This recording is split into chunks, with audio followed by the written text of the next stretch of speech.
combined with what I ate last night, I think I'm in some sort of dehydration crisis.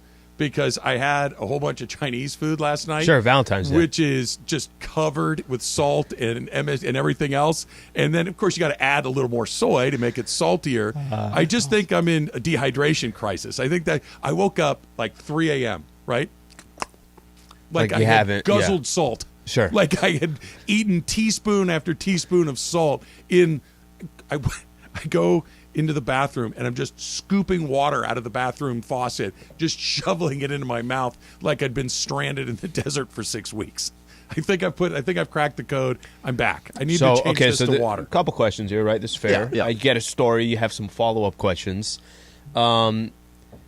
At 3 a.m., I thought you were going to say you went back down to the refrigerator and got some orange chicken. That's what I thought. That's what, and an egg roll. Kung Pao, but you're close. And that's what I thought. So the fact that you went for water. The other thing was just this. This happens a lot. Is the kitchen just too far for you to go down and get some filtered water? It's downstairs. It's a whole thing. It's 3 a.m. Al. Listen, I'm with you. I'm kind of a 3 a.m. I'm not thinking properly. I just get what you need to get done and go. Glass of water by the head. Do you ever do that? Usually, yes, but last night I forgot to do it. Okay, fair. Just high on salt. It's great. So I turn on the faucet and I'm just like a dog. Basically, yes. So I think you're only getting so much, and that's pretty good. I just realized I haven't had a drop of water this morning, just 3 cups of coffee. So I think I cracked it. So Travis, let me get this guy a cup of coffee. I have liquid IV in my bag if you need any. I would take you up on that. I think I probably need something like that. Steroids, Chinese food, and coffee to help with your throat. And apparently, I asked Susan this morning. People may or may not know this. My wife is an RN, and I said, "Hey, do steroids affect your sleep?" And she goes, "Oh yeah, they definitely can." And I'm like, "Yeah," because I don't think I slept more than 10 minutes in a row last night.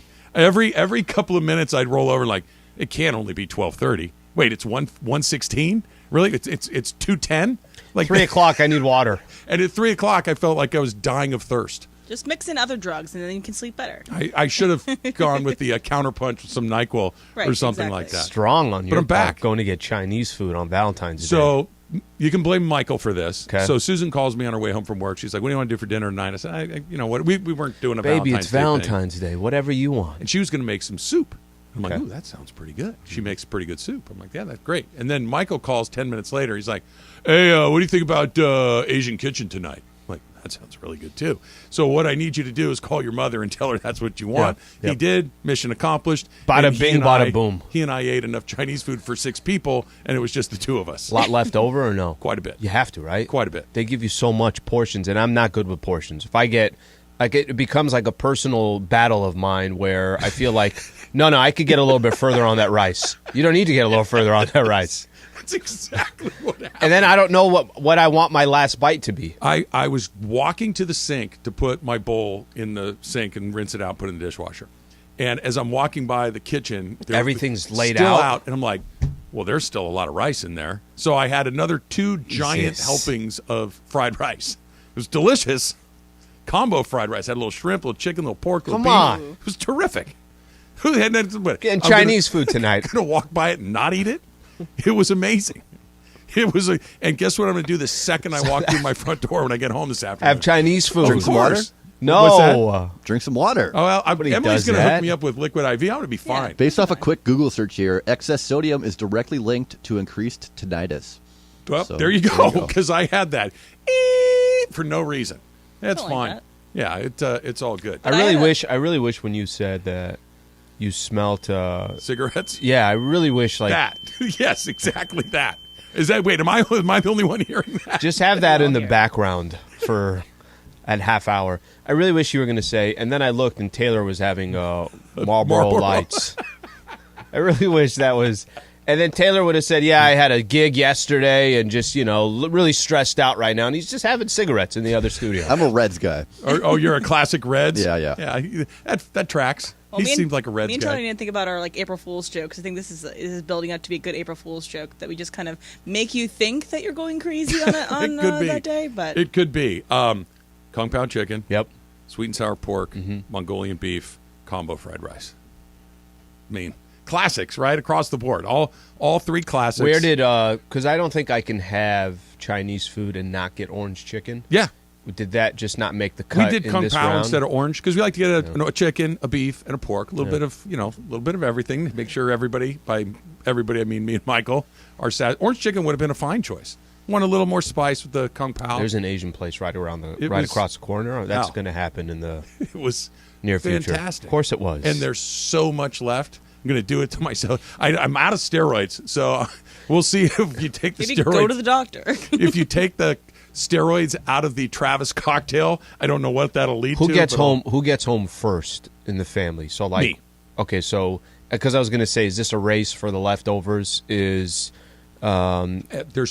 will be leftovers. I will have a full lunch Chinese food spread today.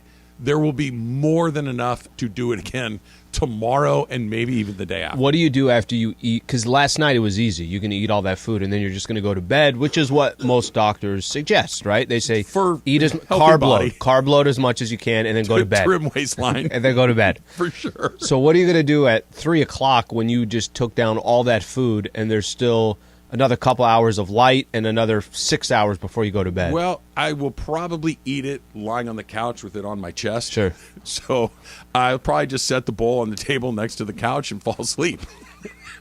What, am I supposed to get up and do jumping jacks and burpees? Like, what do you expect? I think the point is that you're done. The moment you eat that food, you're not moving. It's not really energizing cuisine. Yeah. It's not something that you eat and run out the door and start acting like a Marine. Oh man, that's good. Yeah, I didn't know that it made you smell steroids, Chinese food, cigarettes, and some kind of noise in your ear.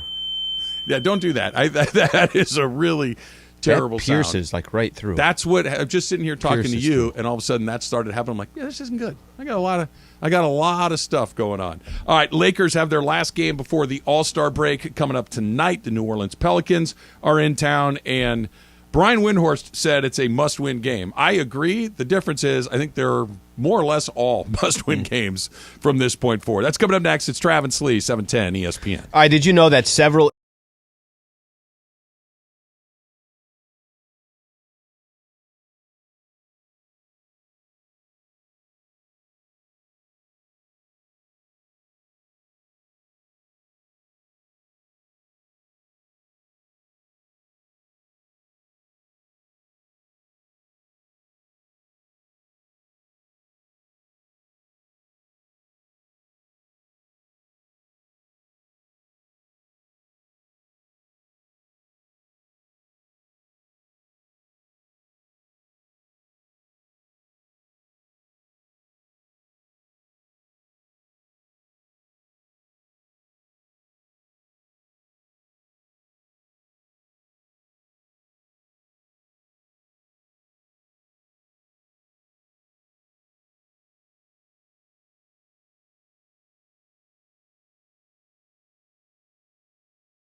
that begins 9 hours of LA sports talk all day long. Each weekday, 10 a.m. to 1 p.m. This is Travis and Sliwa on 710 ESPN. Did your body refuse the water? Bounced off my tongue.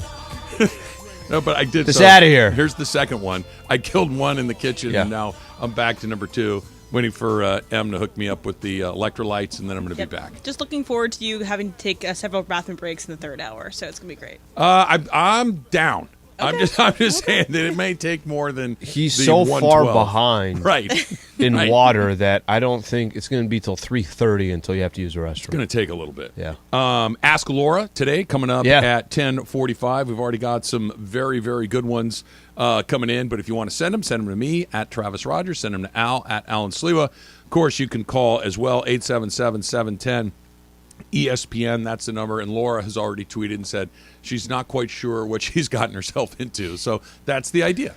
Laura, it will be random questions from listeners of 710 that completely, some of them make no sense at all, and you'll have fun answering them. That's exactly That's right. pretty much That's it. exactly. Hopefully she has fun answering them. We will do our best to vet the questioners, and then she can do whatever she wants along the way.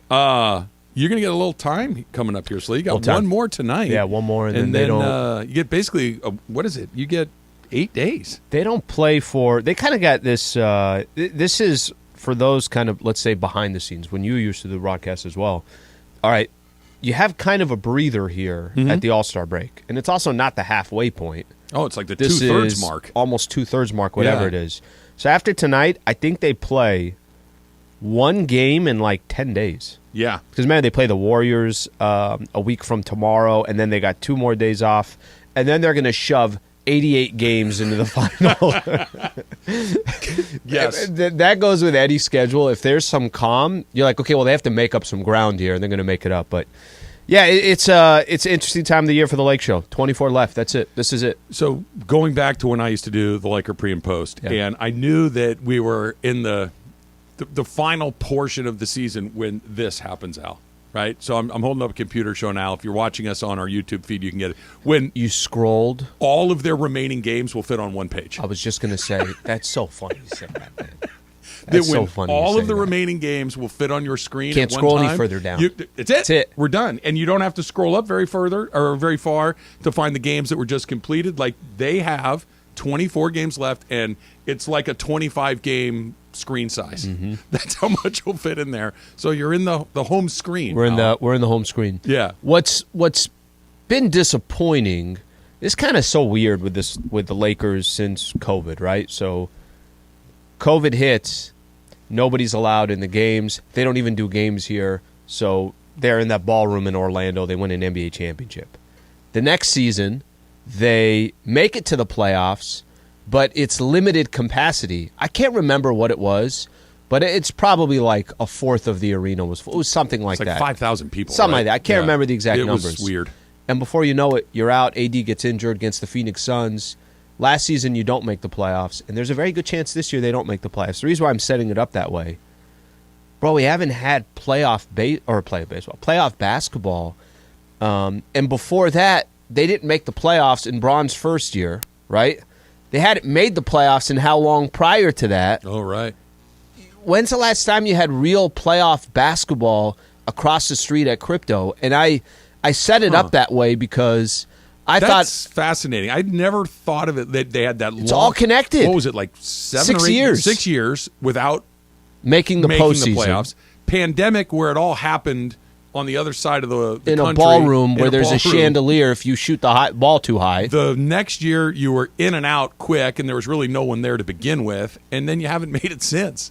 That kind of changes my tune just a little bit about, hey, just get in and let's see what happens, because I don't think they're dangerous to win a bunch of series. I don't think they're competing for an NBA championship. That's not terribly insightful, but I was kind of on the look. Is getting into the play-in and getting beat in the first or second game in the play-in much of an accomplishment? Is getting in as the 7th or 8th seed and getting beat in the first? But what you just said is like, yeah, can we just have some fun stuff in that building, even if it's only a couple of games? So that word and I don't like using that word because you said, is that really an accomplishment? It's not. The answer is no, it's not. It's not, but... So you're right about that it's not an accomplishment. However, you know the last time they had a real playoff series at Crypto.com where there's Don't tell me 18-9-97, it was 2012, 2013.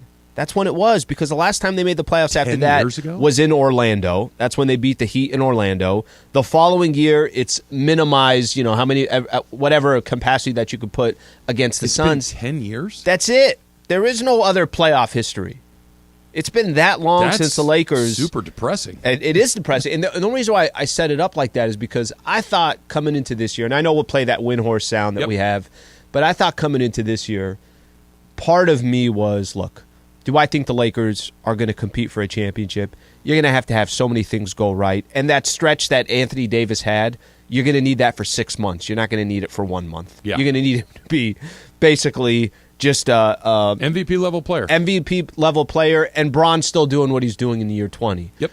But if you could just at least give a taste back to Laker fans of this is what playoff basketball is like, they haven't had that. So that's the frustrating part of where they are. All right, so here's where they are. They're 26-32. They're in 13th place in the Western Conference. They got 24 games left. Okay? 24 games left to try to find your way, ideally, into the top 6. Seems like a stretch at this point, but somewhere into the 10th spot or better, right? If you go 16-8 in your remaining 24 games, you're 42-40, barely over 500. A parade over that. If you go 15-9, you're exactly at 500. They haven't gone 15-9 in a very long time. If you go 14-10, which feels about right? Like with the new players, and you're crossing your fingers about AD's performance, you're crossing your fingers about LeBron's health and his foot. 14-10. Okay, that 24-game stretch, 4 games over. You finish the year 40-42, and I'm not so sure you get in. I don't think you get in that. That's at 14-10. Yeah. Which brings us to what Brian Windhorst said, which is tonight is a must-win. I would go so far as to say, like a game like tonight at home against the Pelicans, who are wounded, it's a must-win game. They cannot afford to lose games in the upcoming days against teams that are going to be near them in the play-in. So that is like, they absolutely should be able with this roster to make it, but they can't afford LeBron's foot injury to drag on. He has been upgraded to questionable for tonight's game, indicating he's probably in line to give it a go. All right, so we'll see whether LeBron goes or not tonight, but aren't they kind of all? I'm not saying they got to go 24-0, Al, but they're basically all kind of must wins, especially games against New Orleans, Golden State, Dallas, Memphis, OKC, Minnesota, Golden State, Memphis. Those are your next 7 games. Those are all teams that are ahead of you. You're not catching Memphis. You're not catching Dallas. That's not going to happen. But these are the teams that are ahead of you. These are the teams that theoretically you have to start chipping off some wins against those teams. They're all kind of must-wins at this point, not just tonight. So 18 games of the 24 that they have left are against all those teams that are in front of them. Okay, so just and I know there's only 2 teams behind them, so it's stacks the deck. Most of the time it's going to be that. They got a couple Eastern Conference teams that they're going to play as well. But 18 of those games, you're going to run into the Phoenixes of the world, the Clippers, the Warriors. They play Phoenix twice. They Pelicans. play the Clippers. They play the Warriors twice. They got all these teams. Okay, so they play New Orleans twice. They play Memphis twice. I mean, it's a lot. So here's when Windhorst says it's a must-win game. I think this is what he's referring to when he says that, because if you go through this stretch of games where you get to actually face teams that are in front of you, one of 2 things are going to happen. You're going to gain ground, or you're going to fall further behind, and the further behind you fall, you don't have as many games to make up. They did this over the last week or so, okay? In the last, let's say, 2 weeks, they played the Pelicans, lost. They played the Thunder, lost. They beat the Golden State Warriors, they lost to the Portland Trailblazers. So far against those teams that are right in front of them, they're 1-3 over 4 games. All right, so that's a perfect example of, and these are literally teams at 500 or below 500. We're not even talking about amazing teams. We're literally just talking about teams that are either at 500 or is 29-30, or a couple games below it, whatever the case is. I get what he's saying about it's a must-win, and I guess you can't say, well, it's a must-win every game the entire way. I think the number that you mentioned is the most important. How are you going to stack up 16 wins or 15 wins of this schedule? 16 wins in 24 games. Okay, how about just to get back to 5? That's good by anybody's So standards. just to get back to 500, where they got 15 and 9, right? So do you and I believe that this team, not knowing if LeBron just missed 3 games in a row. Anthony Davis has been wildly inconsistent.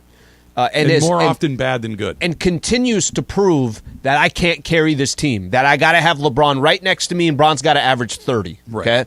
Okay? With all that in mind, look, can things change? The one thing that's different than the entire season, they added all these new pieces, and that's the only. They've only got 2 games with the new pieces, and both of those games Bron didn't play in. That's the only angle that I can find that's going to tell you the result could be different than it's been in the past. The result, you could get a little better. I think they are better, but are they good enough to go 16-8 or 15-9? I don't know about that, because not only is that a really high bar to hit with the way that you played for all the reasons that you just explained. Yep. Those other teams have to actually underperform that number by a pretty significant amount. So for them to fall out, you have to hope, and this is the teams in 10th, 11th, and 12th. The teams, you have to get, at worst, into the 10th spot, right? You have to. That means there's 3 teams that you have to jump. At least 3, all 3 of those teams need to go bad, right? It's not just you need to get on a run where you're going 15-9. You need help. You have to hope that they start to bleed some games. One of them might. 2 of them might. All 3 of them, pretty tough. If one of those 3 teams, or a couple of the teams ahead of them, just continue to play 500 where they are right now, 500, not above it, 500, you don't catch them.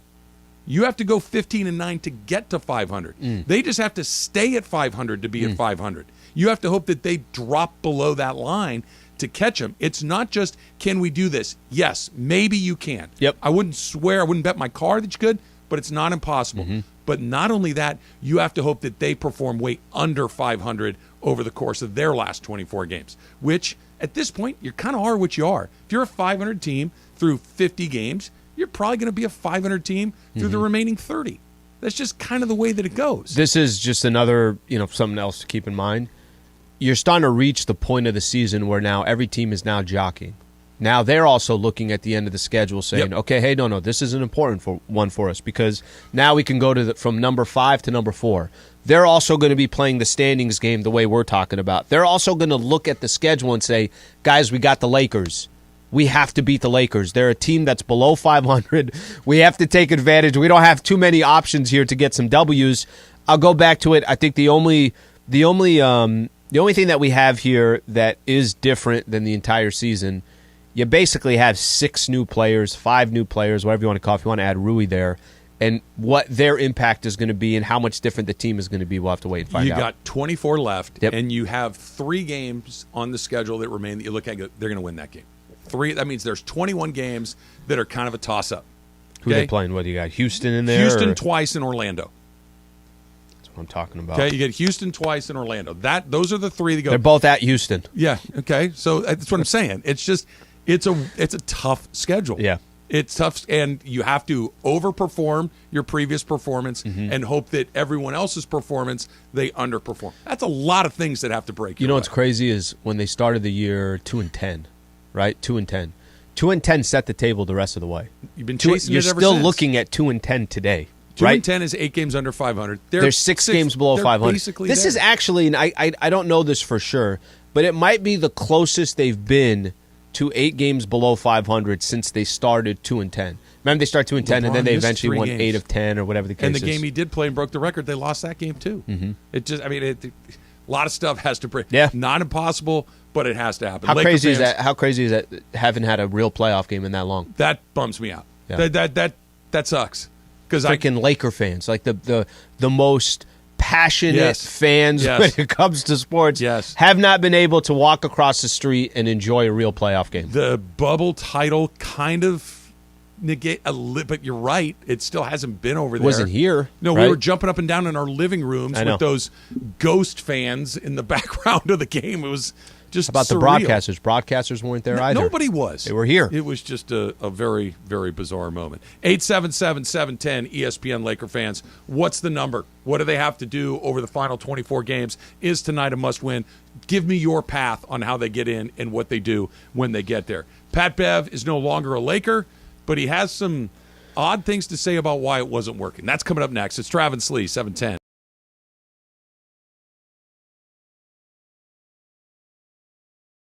All right, we're reminding you that Pickleball Madness, or March Pickleball Madness, is coming up on March 18th at Miles Square Park in Fountain Valley. It's free for all non-participants, and there's a million things to do, Al. All right, 10 a.m. to 4 p.m. Come out, hang out. We do these events every time we do them. We love having listeners there. We got our Pop-A-Shot Challenge. We got a beer garden going on. So we got everything going on. Don't forget that day. Games for the kids. Bring the kids on out. It'll be a great time. You'll watch me and Al just wipe the floor with everybody because we're pickleball experts. We'll be out in the first round.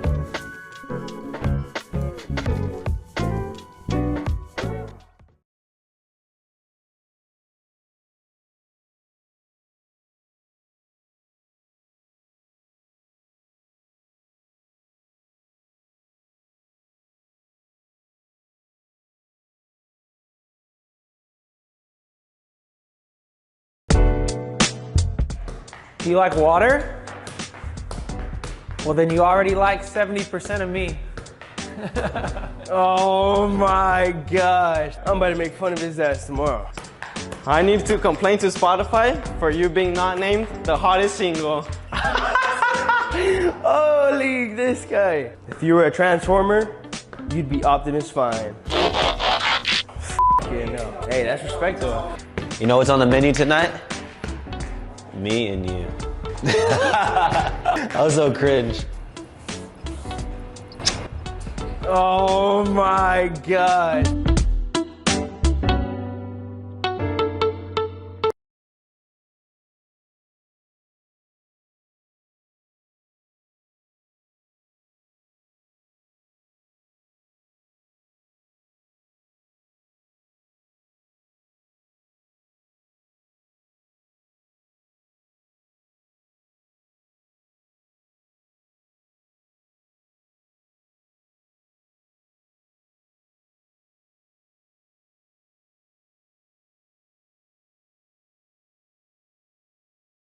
I can't get the whole time you were talking about the schedule and how many games. I just think of Kung Pao, huh? Pretty good. That's not bad. It's got the peanuts in it. Lakers it's got who? all of it. It's got all bad. that. The sauce is a little bit spicy, but not too spicy. Saw that at the Laker games. It's got. They have the onions in there too. Little chunks. Where's of Alan? The onion. first quarter update's coming. He needs some rice. He's up to his elbows in combo fried Still in rice. the media room.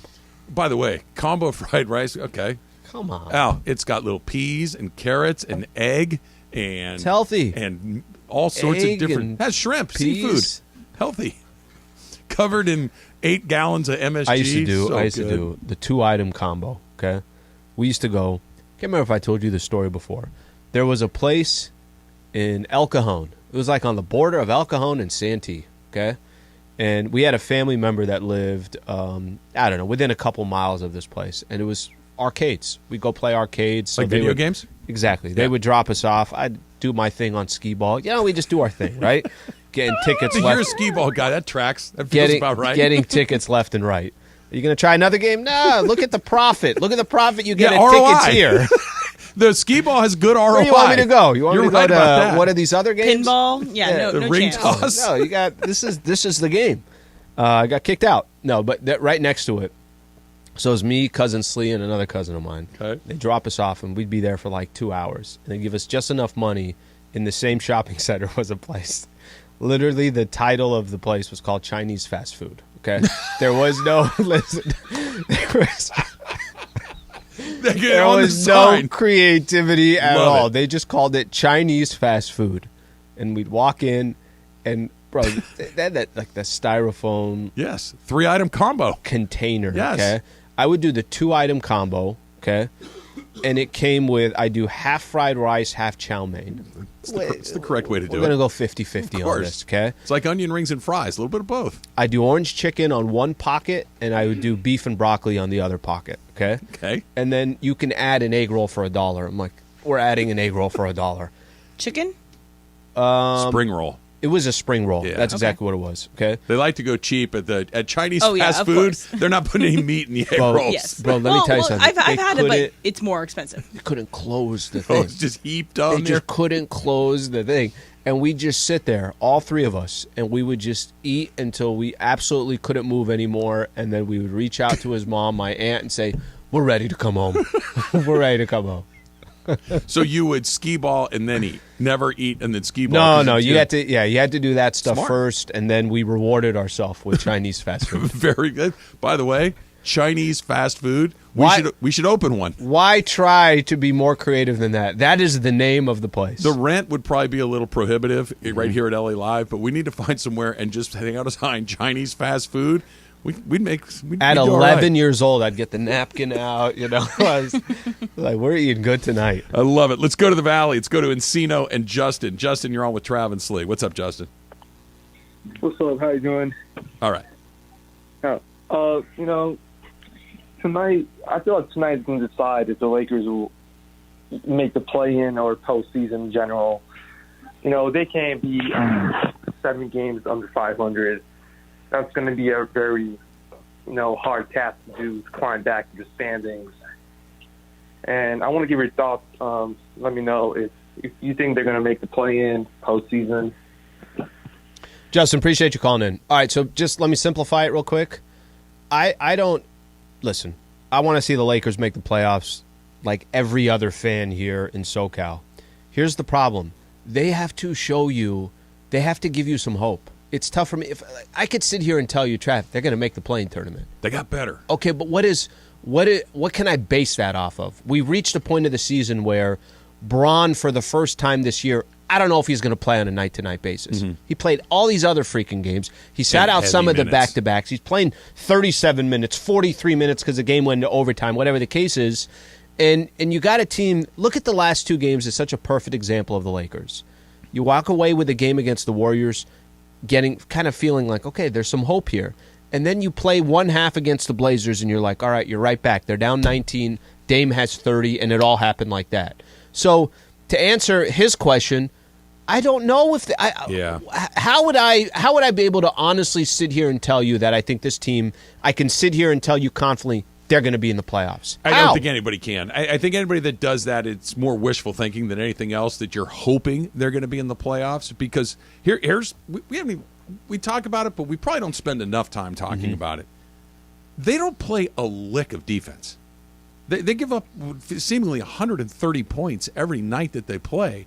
Portland put 127 on them. OKC in the record-breaking game. 133. Like, you can't give up 131 against the Pelicans. You can't give up 130. You can't give up 120 points a night. What the hell? And expect to win these games, and that's what they're doing. So, yeah, D'Angelo Russell is going to help them shoot the ball a little bit better. Agreed. He's not a particularly good defender. You look at somebody like Malik Beasley, who can shoot the ball, get the ball in the basket. Hit 6 threes. Not a particularly good defender. They addressed one of the issues that they have, but unless you're going to win games 135 to 132, which you can't, which you might do it occasionally, but you're not going to do it to the tune of 16-8 or 15-9, which is seemingly what they need to do over the course of the remaining part of the season. You lose tonight, you're set. Now the numbers get even more tilted. You'd be the way. closest to the 2-10 mark you'd ever been. Yeah, so you're can't do that. basically digging this hole deeper at the worst possible time. They still don't play D. You're still D'Angelo Russell we'll read the quotes for you a little bit later on. Was talking about, listen, we just got here. You can't expect all of us to just show up and know exactly what's happening. And he's right. I said to you, best case scenario. Yep. It's like a 5-game, tryout for these guys to figure out rotations and all these things. That's best case scenario. Even a normal scenario, it's probably 10 or 15. You don't have time to do that. You just don't have time to do it. I had somebody send us a tweet talking about, I think Anthony Simons has to get some tests on his ankle. I think he injured his ankle yesterday. Zion, we know, He's going to be sidelined for at least several more weeks. Is that going to be his lot in this league? Jeez, I hope not. I hope not. I'm going to go by what I've Suffered seen a so setback far. in his rehab, will be reevaluated in several more weeks. He is so much fun to watch, Yeah. and he's so explosive, and he's such a unique type of player where at that size to be that athletic and powerful, and he's super fun to watch. Mm-hmm. Al, he's been this since he came into the league. You got to lose 30 pounds. He was kind of like this at Duke. I know. He's a freak athletic specimen. He's too heavy. It's too much weight trying to, and Yeah. he's a springboard. Just every time he jumps, think about his knees, his hamstring, everything Every time from he hits the knees floor. down. Yeah, It's The another impact. impact like that, and I don't know how you can't change his game. It's what makes him special. Maybe you can change his body. I just think that's how he's built. He's not going to ever look like Brandon Ingram. Brandon Ingram's never going to look like Zion. No. They're just they can't even really meet in the middle. They're different body types. Do you remember this story? I know Charles Barkley had told the story back in the day. He gets drafted by Philly, and he weighs like 280, 290, whatever he weighed. And Moses Malone sits him down and tells him, listen, Michael's told the story on the air before. Moses Malone sits him down and says, all right, get to 280. And Barkley respected Moses Malone, so he shed weight. He shed 10 pounds. He gets to 280. Gets to 280, goes, okay, how do you feel? He's like, not really that much different. Shed another 10, gets to 270. Shed another 10, get to 260. Got all the way down to 230. Barkley did. Got all the way down to 230. And said, now I feel like I can't move guys around the way I want to. Okay, go up 10 more pounds. He found his perfect weight. But he did that at such a young age, and he had Moses Malone to help him. If Zion's not dropping 30 pounds, you tell me how this dude's not going to get injured a couple times a year. I'm with you on all that. Co-sign all that. I want to throw one additional That he thing does a in there. Mountain Dew commercial? And seem to enjoy doing the Mountain Dew commercial. Lives in New Orleans. Lives in New Orleans. One other thing. Those are good points. Co-sign. Here's the other part. He's going to have $44 million in the bank before he even has to exercise that extension. Go to the gym. Why? I've got $44 million in the bank. Charles Barkley wanted to get paid. He was getting paid okay. He wasn't getting paid like that. So this thing that you're chasing, the bag that you want to get, if you have already got it before it's even started, what's the impetus? Unless it's in you to begin with. That's it. It's really hard because to there's get there. other players there that have kind of similar to what you're talking about, right? Yeah. The money's there, but there is this, It's in hey, there. I want to thrive, It's I in want to Giannis. this. Yeah. It's in Luka. Those guys want to be great. I'm not saying that Zion doesn't, but if you come into the league a little soft and a little doughy and a little overweight, and you've got $40 million, you want me to not order the appetizer? Really? Okay. I mean, I guess so. Maybe occasionally, but It's on the front of Mountain Dew. I'm just going to say it's not something else. It's not salad.com. Can you do It's vitamin water? mountaindew.com. Can you do like That's got a lot of sugar too. Aquafina? There you go. Just Dasani. Yeah, water.com. Just do water. Salad.com. Apples. Damn, I hate seeing that. But by the way, the only reason why Zion came up is there was some tweets of like, hey, maybe Lakers can get there basically by default. Yeah. Well, the Pelicans don't have this player. Blazers don't have that player. Okay, That's not but exactly the game plan to They try to both get have in. to come down. And Yeah. even with both of them, you're still on the outside looking in if one more team doesn't come down. And you have to win games. Yes. You And have to win that's if you games. win games. Ask Laura coming up next. 877-710-ESPN. 877-710-3776. It's coming up. Travis Slee, 710.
Yep. We have changed into a kind of a guest rotating role, cast. Right?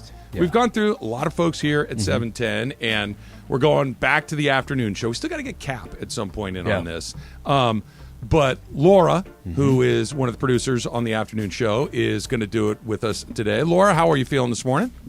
I'm doing really good. It's a beautiful day. A little chilly, but it's beautiful. It is. We're good. It is a good day. I feel like today. Laura's going to be perfect for this.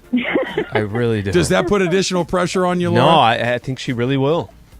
I'm a little scared, honestly. I asked advice last night. I was like, I don't know what I got into, but I'm here for Nah, it. you'll be fine. You're going to do great. Yeah, You're it'll going be to do great. All right, you ready?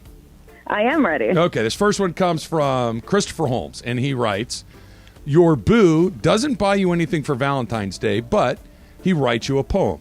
He handwrites it out and puts it in a frame that you recognize you already had, but the poem is really good. Is he cheap or sweet? Oh, man. It depends. If he has money, he's cheap. If he's broke, I think it's sweet. I think it all depends if he's making money, because if he's not... I just hope there's more that start with your boo, and Travis can be the one that says it. Also, Laura, why not both? It's like it is kind of cheap, but it also is kind of sweet. So it's kind of the both Thoughtful, things at right? the same time. You could be thoughtful. Even if you're kind of a cheap person, having the frame you already have is kind of a cheap thing to put in there. But the poem's really good. But what if it wasn't really being used? Because I have some frames that I just have empty. I mean, that's fine. It's getting put to use. So Laura, you must have had a conversation with my wife at one point or another, because there's an entire closet, a drawer in the closet that is just frames. Just frames that have never even been taken out of the plastic. Just in case. The fake family that's in the frame is still in it. Guilty. I put a picture over that. I don't got time to take it out. Okay, just real quick, you might as well, if those frames are just going to sit there, put the other family up. Whatever family that's there in the frame that already exists, just put it up. Put the thing to use. It's not a bad They idea. don't look like me, sweet. You ready? Here comes another one. This is from Big E, who's a loyal Travis Lee listener, loyal 710 listener for that matter. Yes, he is. What up, Biggie? Would you sit courtside at a game or at Clipper games with Clipper Darryl for a season, or would you rather be in a car with Cappy where he needs to make a 30-minute stop where he'll end up with new underpants? Oh, man. I don't even know what that means, but I like the question. I think I know where they're going with. Laura, this was from last week, right? Yeah. So Cappy has a thing where he needs to stop a little too much to, do his business. Sure. I would probably say Cappy, though, because, Daryl's cool. I've met him, but Clippers a whole season, yikes. No, I'm good. That's a lot. I'll stick with Cappy. Yeah, 100%. I think that's the right choice. At least he's pulling over to make sure everything's taken care of. Yeah. I mean, that's considerate. Yeah, it's not in the car, guys. It's all good. This is from Joey Jojo Jr. Shabadoo, who writes, is there a special place in hell for people that put ketchup on tacos? Oh, my God, yes. Ew, gross. If you're putting ketchup on tacos, or as I found out Allie Clifton does, noodles, please. No, you guys have a little seat waiting for you. That's disgusting. So I'm Marcellus sorry. is doing it on the tacos. Marcellus has got Allie's a reservation. doing it on, she said, noodles? Noodles. Like spaghetti noodles kind of thing? Probably like a I don't ramen, exactly maybe. know, but it's gross. No, Yeah, that's right out of yeah. Goodfellas when he's like, oh, they got ketchup and on- egg noodles. Right. That does not sound like a great meal. Porky writes, Porky, oh, wow, okay. MFK, tacos, burritos, and tortas. Which one are you marrying? Tacos, burritos, and so probably marrying the tacos for Okay. sure. Okay. Yeah, I love tacos. Let's just get the one that you're getting rid of would be which one? The tortas. I think so I too. love burritos. Yeah, the tortas is like, it's cool. It's a lot of bread for me. So tacos for sure, and tortas could go. And then the Don't burrito come is at me. the one that you just have a little fling with.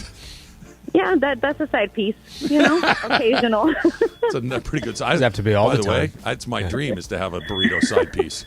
That would be amazing. Watch it. That sounds like something that I would be very, very much into. John Ferris, Laura, writes, what's the worst pickup line you've ever heard? Oh, my God. So I've heard a lot, but I actually heard this one probably 2 weeks ago with my friends, where this guy said, "Oh, you know what would look really good on you? Me." Oh, jeez. I was like, "Yeah." Taylor, don't write that down. That's so bad. And I think I heard Ireland said that yesterday too. I was like, who took that from Ireland and thought that was a good idea? Yeah, that's probably not the person you want to ask. That doesn't seem like the correct place to go for the improper John, resource. you're a player. That's how we start those conversations. So he also follows up. What's the best one you've ever heard? I don't think I've heard a good one. That's the right honestly. answer. Yeah. Sorry, guys. I don't think there's a right pickup line. So what's the Also correct cheesy way anyways. to introduce myself to you? So I can't say it on the air, but the way my boyfriend did it, I think was really good. Can you And, give us like a euphemism, piece? Just generalize? like, yeah. So I was actually at a bar with another guy, and he asked him, he's like, "Oh, is that your girlfriend?" And he was like, "No." And he's like, "Oh, are you guys dating?" And he was like, "No." And then he goes, "Are you guys fill in the blank?" Yep. And then the guy's like, "No, she's just my friend, but we had been, talking for a few weeks or whatever." And he was like, "Oh, can you move? I think she's beautiful. I want to talk to her." Oh. So I thought, being super bold, to me, that's kind of hot. Boldness works. Yeah. Yeah. Boldness is a good I point. like after all those questions. Can you get the hell out of the way then? Yeah, I'm trying to You're order. really kind of you're in the way, bro. He covered his bases. Yeah, what are you Tequila doing soda? here? You go over there. I'll be over here. That's a good way to do it. Boldness. This is a good one. Reggie writes, since we all know that Slee is an assassin, do you think he's more like Jason Bourne or John Wick? So I saw this one on Twitter, and my initial thoughts were John Wick. But I don't know. I think Slee is a little bit more of a Jason Bourne. How I come? do have to admit that. And I work with him in, Lakers broadcasts and Lakers talk, and I'm just like, you got so many sides to you. I think Jason Bourne's the way to go. Okay. Yeah, Bourne is a more creative problem solver, where John Wick just shows up and kicks ass, right? Yeah. And as much as I want to believe that's Slee, I don't. Yeah, I don't think that is either. Would you agree that you're more Bourne than Wick? I think there's definitely more of that than going in and taking out everybody. James Bond? Would you want to be like Bond? It's funny. I hear all these and none of them connect where it really makes sense. I think Bond's a little much. Okay, Laura, we talked about this. I don't know if you heard Travis at all, but he had about 14 pounds of Chinese food yesterday. So Holy crap. just a quick more like question. 12. It was like 12. Yeah, I don't want to. You get a 2-item combo at a Chinese place. What are you getting? You getting fried rice and chow mein? You doing one or the other? And what are your sides that you're getting there? So I do half and half, more rice and chow mein. That's just me. And then I'll do a beef broccoli and spicy orange chicken. That's a wonderful Yeah, answer. that works. That we can go to lunch together. Yeah, we'll that all works. be That very, works. very pleased. Super basic, right? But it's good. 805 Raider. Laura, is Cappy really that way? Yes, he's a real one. He is. I mean, he really is. That's him. What you guys hear, it's him. Okay. People want to assume things, but I'm like, nah, bro, that's all him. Okay, yes. 805 Raider has a follow-up in his same tweet. It says, and why is Sedano always so mad? I don't think he's mad. I think he's Latino, and when we speak, we get a little loud, and we have a lot of passion, and I think people mistake that for being mad. So I'm going to have my boys back, and I just think he's passionate about what he's talking about. I don't think he's mad. So Cappy is that way, And Sedano's is not mad. He's just passionate. There you go. Exactly. Laura, great job. Thank you you, for Laura. doing it today. No, this wasn't bad. Yeah, it wasn't bad. A lot worse. Yeah, you made it out no. unscathed. Yeah, You're that good was- to go. Yeah, I'm Boldness good. is See? rewarded, Slee. Always remember, boldness is All rewarded. right, guys. Thanks, Laura. Thank you. See you soon. Bye. You got it. Be bold, Slee. She was good. Yeah. Questions were solid. Look, our people step up. They step up. They step up. They I know do how to like. do it. I think this. I guess apparently we cannot get Chris Morales to do this, but we gotta keep we got gotta a deep keep bench. these Wednesdays. We got a deep bench. All right, Ask Lee is presented by Harris Resort SoCal. Find your funner state of mind with a visit to Harris Resort SoCal, voted best resort in funner California. From dining to unwinding, you'll find fun around every corner. Learn more at harrissocal.com. I got a awesome quote for you from Paul George. Okay. And we could do that coming back. You're gonna like this one. Okay, we will do Paul or later. George, but I need you to this. I've never said this to you before. Gonna need you to read a text exchange between my son and myself where you were mentioned. Okay. So we will see whether or not we want to do that on the air. It's all coming up. It's Travis Lee, 710 ESPN. All right, we're reminding you that Pickleball Madness, or March Pickleball Madness, is coming up on March 18th at Miles Square Park in Fountain Valley. It's free for all non-participants, and there's a million things to do, Al. All right, 10 a.m. to 4 p.m. Come out, hang out. We do these events every time we do them. We love having listeners there. We got our Pop-A-Shot Challenge. We got a beer garden going on. So we got everything going on. Don't forget that day. Games for the kids. Bring the kids on out. It'll be a great time. You'll watch me and Al just wipe the floor with everybody because we're pickleball experts. We'll be out in the first round.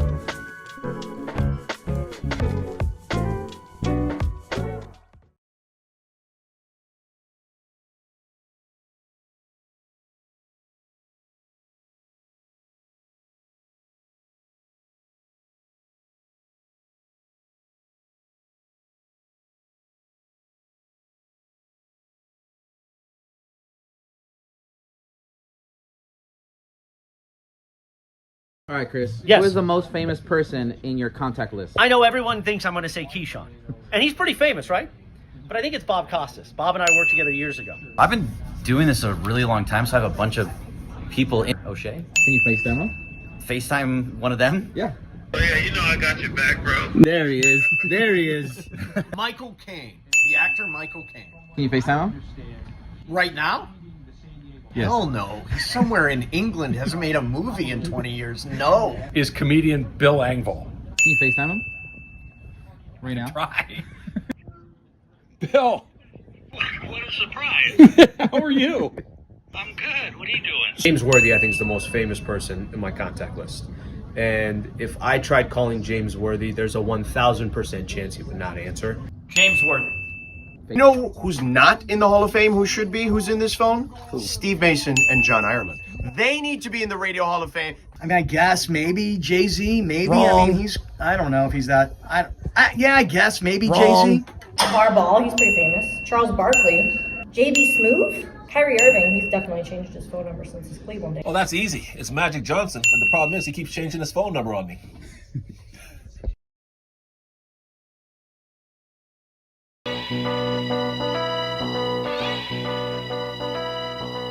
So I'm not quite ready to do that yet, Al. I need to.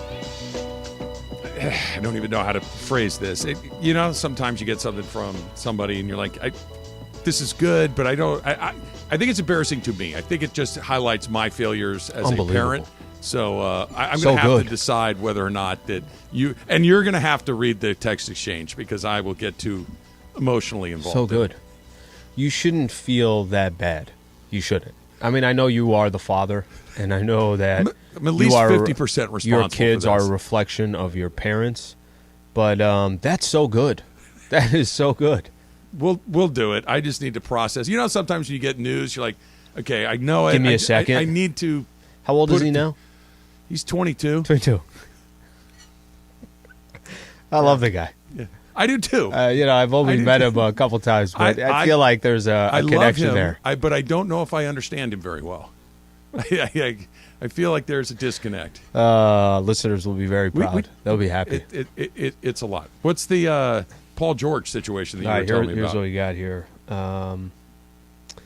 Paul George did a feature in GQ, which, by the way, is BS that we have yet to do a feature in GQ. I think when you think of that magazine in particular, you think of Travis Lee. Yes.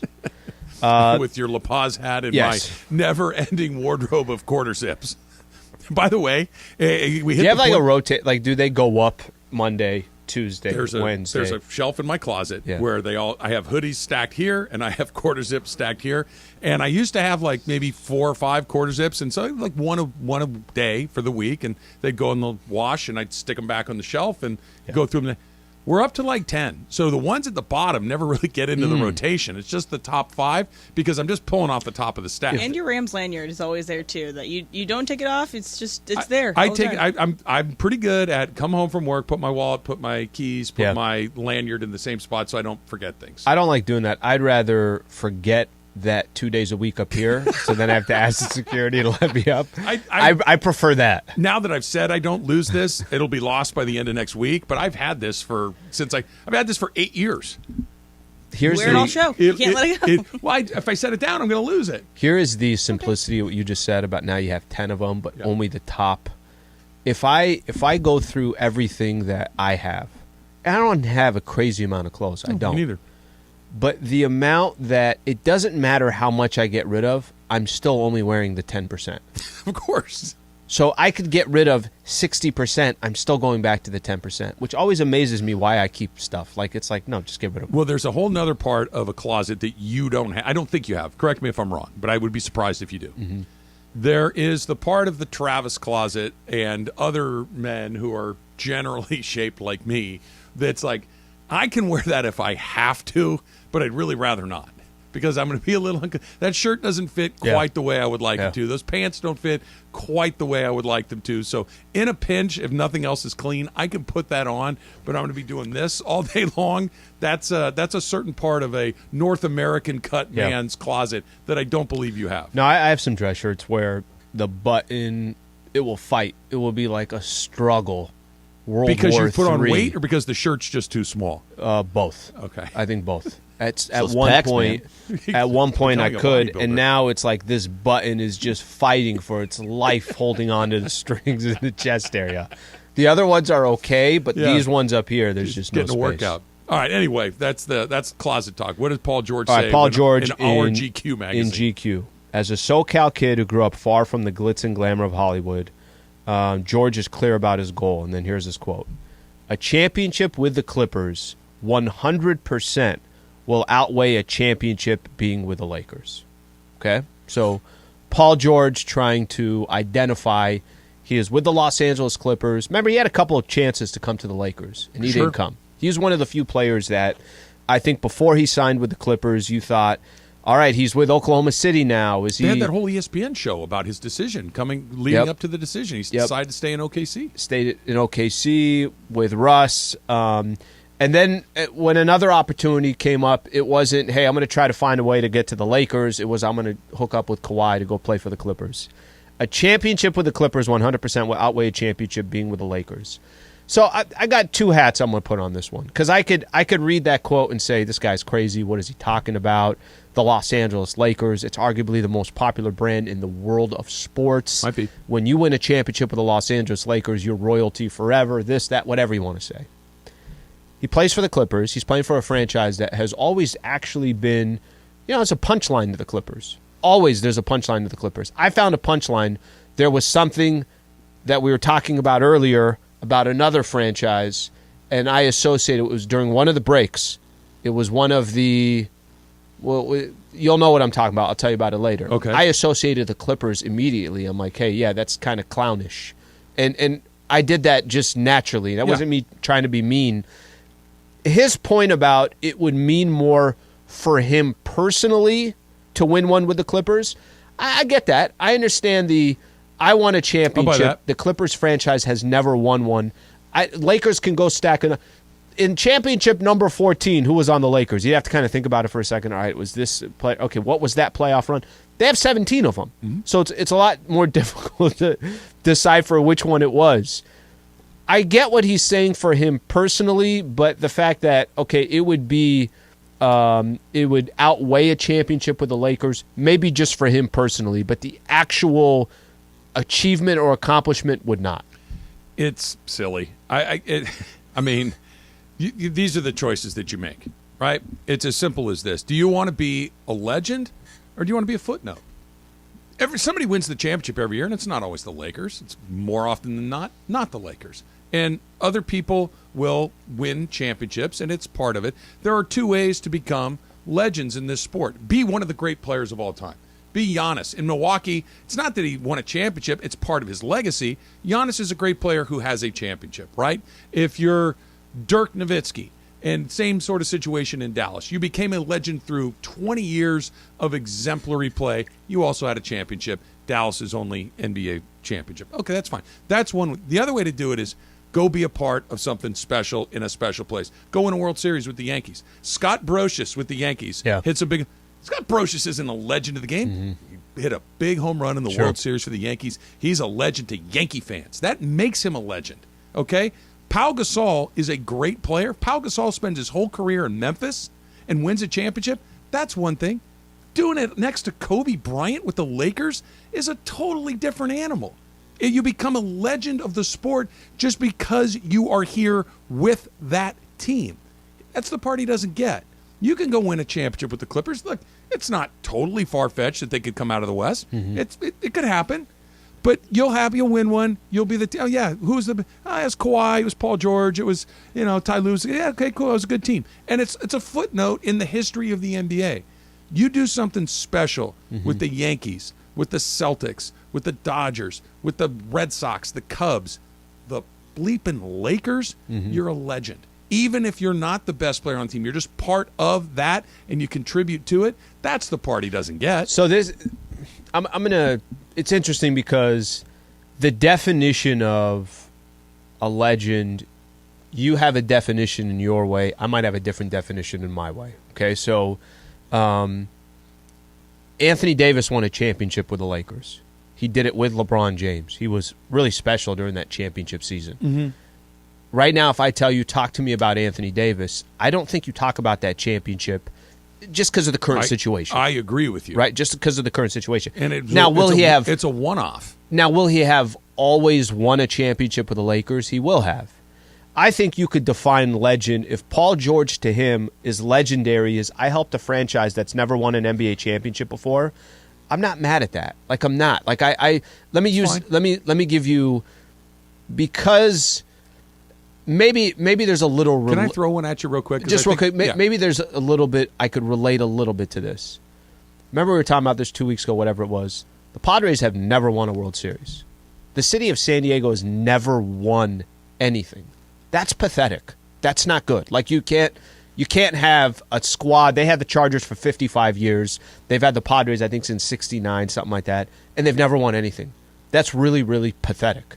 If Manny Machado helped the Padres win a World Series and they've never won one before, or he could have done it with the Dodgers and they have many of them, or they're always in the hunt. The Dodger one's better. I think but to who? To everybody that's not a Padre fan. But that's the point. Are you trying? I don't think to everybody. I do. Because if you're not a Dodger fan, what would it matter? I got an example for you. What of those championships, Dennis Johnson, right? Dennis Johnson, great Celtic. Yep. Dennis Johnson brought the only championship to Seattle with the Supersonics. He also won with the bleeping Celtics in the middle of a dynasty. Which one do you think mattered more to him? Which one do you think matters more to the people that follow basketball? That he got one in a weird Seattle season where they won the thing, or the fact that he was part of that Bird, McHale, Parrish, unbelievable run DJ thing where I did it with the Celtics, man. I got one over there in the Pacific Northwest that no one else has got one before or since. But it's like, yeah, cool. Seattle fans care. Nobody else does. But if you do it with the Celtics, if you do it with the Dodgers, the Lakers, the Yankees, it's totally different.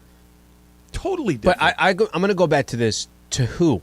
Because to everybody other than the one spot you are. But that's, I guess, what it comes down to. What's more important to you? Because what if Dennis Johnson, and I don't have this answer, says, do you know when I go... He's dead. He can't say anything anymore. I know that. But I'm saying, did he ever address it afterwards or anything like that? I know what you're saying about the Boston Celtics, but what if Dennis Johnson's saying, I won the only championship in Seattle. That's more important to me because the Celtics have 17 of them. The stage matters. Being the best actor in your high school play is not the same thing as doing it on Broadway. And that's the difference. You're doing it in your high school gym with the Clippers. It's cool. It counts. But it's not the same as doing it on Broadway. But if you have a franchise that's never won, what is more difficult? That's a different question. It's probably more difficult to win a championship with the Clippers than it is with the Lakers. So wouldn't that add an element that to Clipper fans? But sure. I'll go back to the Mavs thing. The Mavs beat the Miami Heat. Oh, I thought that was one of the coolest accomplishments that a franchise can have with Dirk because they beat the Miami Heat with LeBron, Dwayne Wade. Yeah, it's way more meaningful than either of those Heat championships. Or even KD. I mean, KD and Golden State. But again, the Heat, Golden State are not the Celtics. They're not the Lakers. There's not a lot of these places. But he's specifically saying the Lakers. Had he just said he is specifically that's saying why the Lakers, this is a conversation. This isn't that there are only a couple of these teams, maybe 3 or 4 in every sport. There just aren't a lot. Yeah, you're right. And so if you do it in Boston with the Celtics or LA with the Lakers or with the Dodgers or with the Yankees or the Cowboys, it's different than if you win a Super Bowl in Minnesota. Well, it's our only one. Great. Did it with the Cowboys. That's different. So different, you're right. I don't question the different. But better. The difference is in its betterness. The difference is on the impact that it part has. I would argue. The impact it has outside of just every market that wins one cares about it. Of course. It's everything. But you become, look, Dak Prescott is barely above average, and he's everywhere because he's on the Cowboys. The stage changes everything. The only thing that pauses me on his quote there is if a franchise has 17 of them, you kind of almost dilute the championships because you've won so many of them. Right. The Lakers fans don't even care about the last championship. I mean, literally AD has already gone out. That one you got to throw in the trash. That one does. I don't want to say throw in the trash. That one is so unlike every other season in NBA history. So it doesn't count? Not even just that. Go walk into crypto and go look at the jerseys up there. You're like, what the hell is this? How is every Hall of Famer? You're making my point for me. When you go into the Laker building and you see Kareem and Chamberlain and West and Magic and Kobe and right on down the line, and then you go into the other one and it's Olowokandi and Danny Manning and Benoit Benjamin. But then that goes to my point of I don't think so. I can see how he's saying they've never done it. They've never won it. And if he's a part of a team that wins a championship for a franchise that's been the laughingstock of the NBA for so many years. Somebody else will win it the year after that, and then somebody else the year after that. And the problem with the Lakers is if you get number 18, you're trying to figure out who was on the team for number 16 and who was on the team for 14 and 12 and 10. Not if you're a part of it. If I said to you, because Paul George is not a part of this. If they do it, he will be a reason they do it. Just like if he were on the Lakers. He would not be a part of it. He would be a reason for it, and that's different.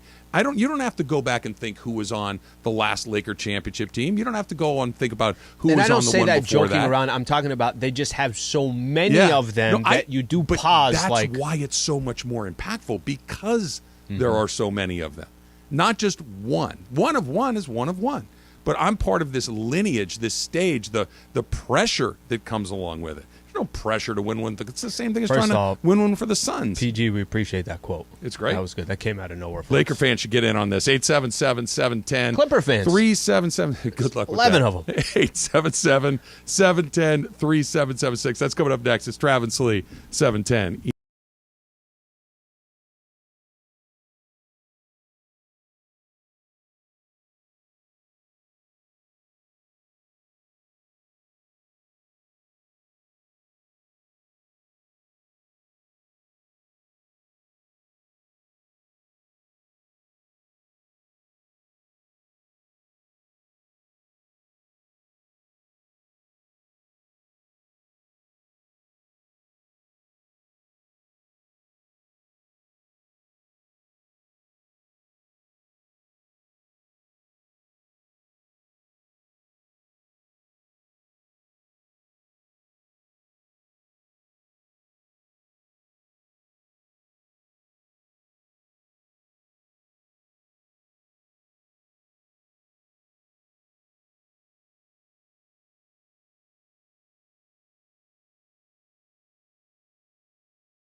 So I don't think you're either one of those. Wouldn't argue that. No? You think you might? I think you're more Austin Powers.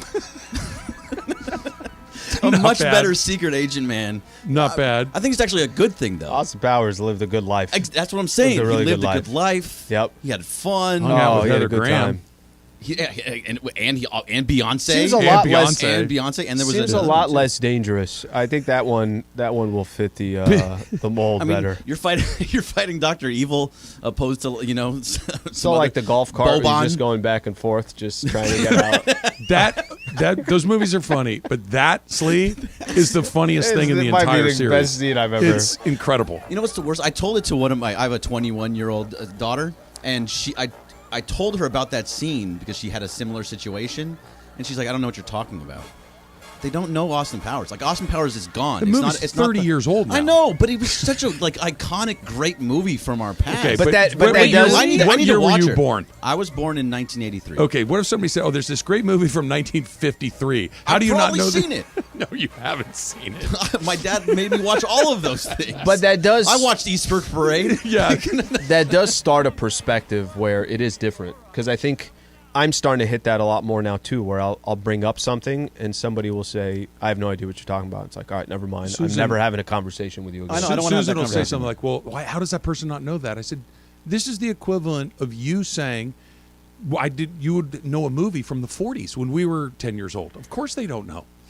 But when of course they're 20 they don't years know. old? Yes, if you're 20 and if you're 20 right now, okay, so you were born in 2000 roughly. Okay. If I said, well, this is a movie from 1975, you're not going to know it.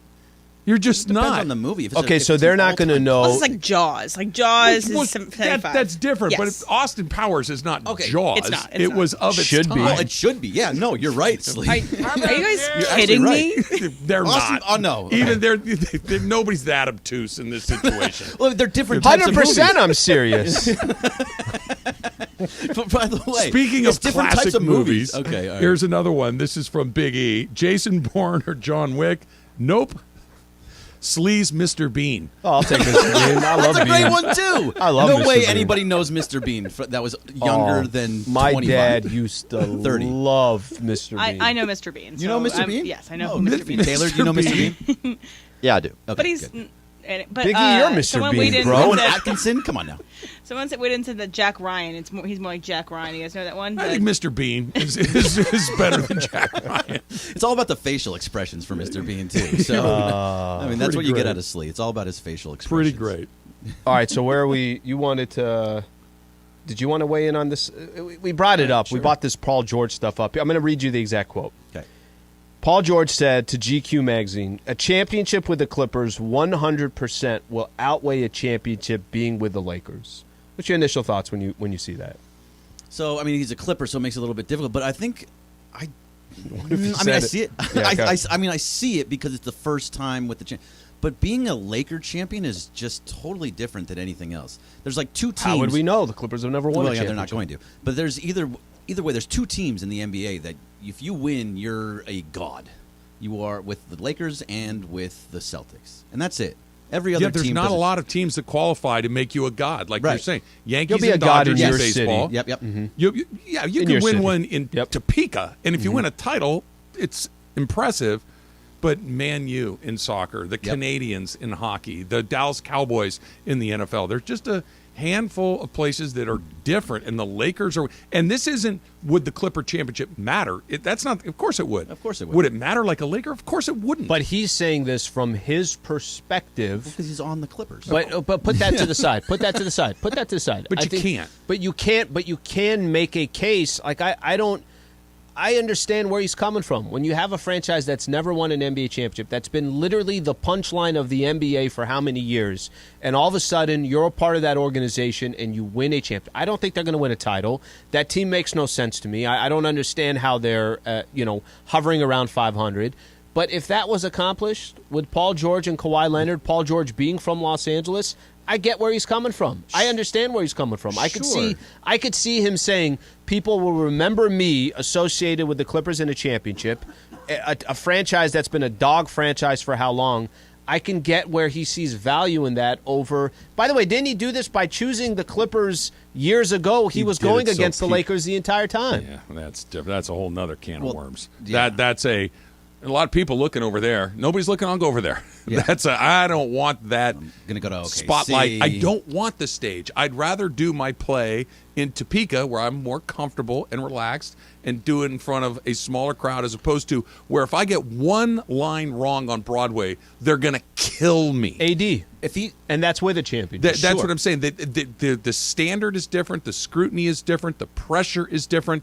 But the rewards are different. But if the rewards are far different. So if Paul George would have hit the side of the backboard in a playoff game with the Lakers, oh my gosh, he would have been destroyed for years upon years upon years. That would have been that was why we lost the championship. It would have gone nuts. But because he's a Clipper, they're just kind of like, oh no, he's fine. It's Paul George. He's one of us. And also, what is he going to say to GQ? Like, if he says the opposite, if he actually says, "Oh no, it actually mean more as a Laker," like I understand the city, even if he's saying it in that sense of like understanding the city and understanding the basketball itself, if he would have said the Lakers would have mean more, it would have blown up massively. I think what he's saying, to just simplify it, they've won nothing. So for me to help a franchise win who's won nothing is more important than me to try to help a franchise that's got 17 of them. I mean, I think is the foundation of it. I don't buy it either. He's wrong though, because the easier path is never the more rewarding path. It's always to win with the brightest lights on the biggest stage. But how can you say it. that when one franchise has won 17 and they've never won? How is that a more difficult path? How are the Lakers a more difficult path when the Clippers have never won an NBA championship? Every time you do anything, everyone they have a better owner. They have it's they 17 can get better to nothing. Players. I know, but that's not the point. The point is not who has more and which one would get you to this number or that number. The number is the pressure that comes along with trying to do it in Boston and LA is different than the other 28 teams in the league. It just is. Winning in Memphis is Phoenix and LA, the other LA, the Clippers and Houston and places like this that are trying to win titles. Sure, there's pressure that comes along with it, but it's not the same because if you miss with the Clippers, everybody goes, eh. If you miss with the Lakers, they beat you and beat you and beat you for blowing it, for not being like Kobe and Magic and Shaq and Kareem and all those guys. If this is just like, it's Clippers, and we turn the page after 5 minutes. Do we remember different. the Angel? Do we remember the Angel World Series? The Rally Monkey, I think, batted fourth. Yeah, right. Exactly. Do you remember those guys? With the Dodgers, they had the best team ever this last year, won 111 games, won in the playoffs, and they're getting destroyed. All of these guys, Mookie Betts, Freddie Freeman, all of these guys that are being I think the care, I'm not arguing who cares more. I'm not arguing which fan base is bigger. I'm not arguing, we've done it. We are a perfect example here. We complain about the Lakers like they haven't won in 22 years. Okay? They won in 2020. That part I'm not complaining about. I'm saying that I could see Paul George genuinely saying, if I get one chip for the Clippers, to me it would mean more to a franchise that already has 17. I get to the franchise, yeah, because this would be their very first one. I keep seeing his mic turn on, and then he doesn't say anything. Taylor, anything? Because I see it come on. I feel like you want to say something. I was just going to say, I don't know if the Lakers are a Broadway stage. It's more like a Real Housewives kind of deal. Kings fan. It's funny. Not everybody wants to be a part of that. You know what I mean? Look, sometimes bad plays get put on Broadway. We're going through a series of we're retooling directors, Spider-Man and After Dark, producers. that one that had a bunch of injuries. Yeah, Hollywood. It's a unsuccessful production at the moment, but it's still Broadway. Right, but you still want to be on the Yankees or the Dodgers, even if you're the Clippers and Kings are on Bravo. Right. Okay. the Lakers are on HBO. Right. It's different. Those are the differences. Yes. You say you don't want to be a part of it, but when they come calling, you're like, yeah, I want to be. Can we focus on what matters, which are tweets like this, which is, now Sliwa knows what a combo is. # never forget from John De Fullerton of Huntington I was Beach. still thrown off the whole thing. I've never had that much food at a Mexican restaurant. Your light is on, by the way. John is still. Thank you. John is still struggling with the fact that your 2-item Mexican combo was such I was like, a let me train just wreck. get rice and beans. He's like, no. That is the combo. That makes it the combo. It's the entrees, the main attraction. Yeah, but he wanted me to get enchiladas, a burrito, and roll tacos. That would be a 3-item combo. But that's what he originally said was a 3-item combo. No, just that you're changing the story. It was a 2-item combo. And you said, well, rice and beans. Well, that comes in, by definition, that's what makes it a combo. The 2-item part is the part that... Like when you get a combo meal, the orange you get the fries chicken, included. the orange chicken and the beef and broccoli. Yes, there you go. That's it. The chow mein and the rice come no matter Is what. the beans and the... That's the beans and the got it, rice. got Now, look, I feel like a light bulb just went off over your head. I feel like we finally cracked the code. Factor Cap. Coming up next. I can't it's just Trav get a California and burrito. 710 ESPN.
It is Travis and Sliwa. We're here each weekday, 10 a.m. to 1 p.m., and it's time for Factor Cap. Oh, that's cap.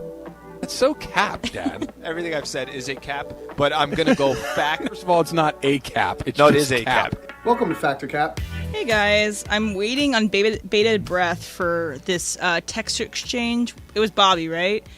Yes. Between Bobby and you. I want to know what this is about. I don't know what it's about, so it'll be interesting. You when will the not story be comes disappointed. out, I won't be surprised Yeah. what it's about. All right, so Chad Henne went on to Adam Schefter's podcast, and he talked about Mahomes' superstitions. So I'm going to play it for you right now. the details, the superstitions, each and every day. Oh, I mean, baseball background. So all these guys, I mean, he has to have a certain thing each and every day. He comes in, he does his work. His notes are written out a certain way. The same pair of underwear, which probably not a lot of people know. On game day, he's been wearing it since I've been a part of it. And I've never said this. So this will definitely be a light and be like, what the hell, you're checking my underwear out? But there's things that I've seen that nobody else has seen.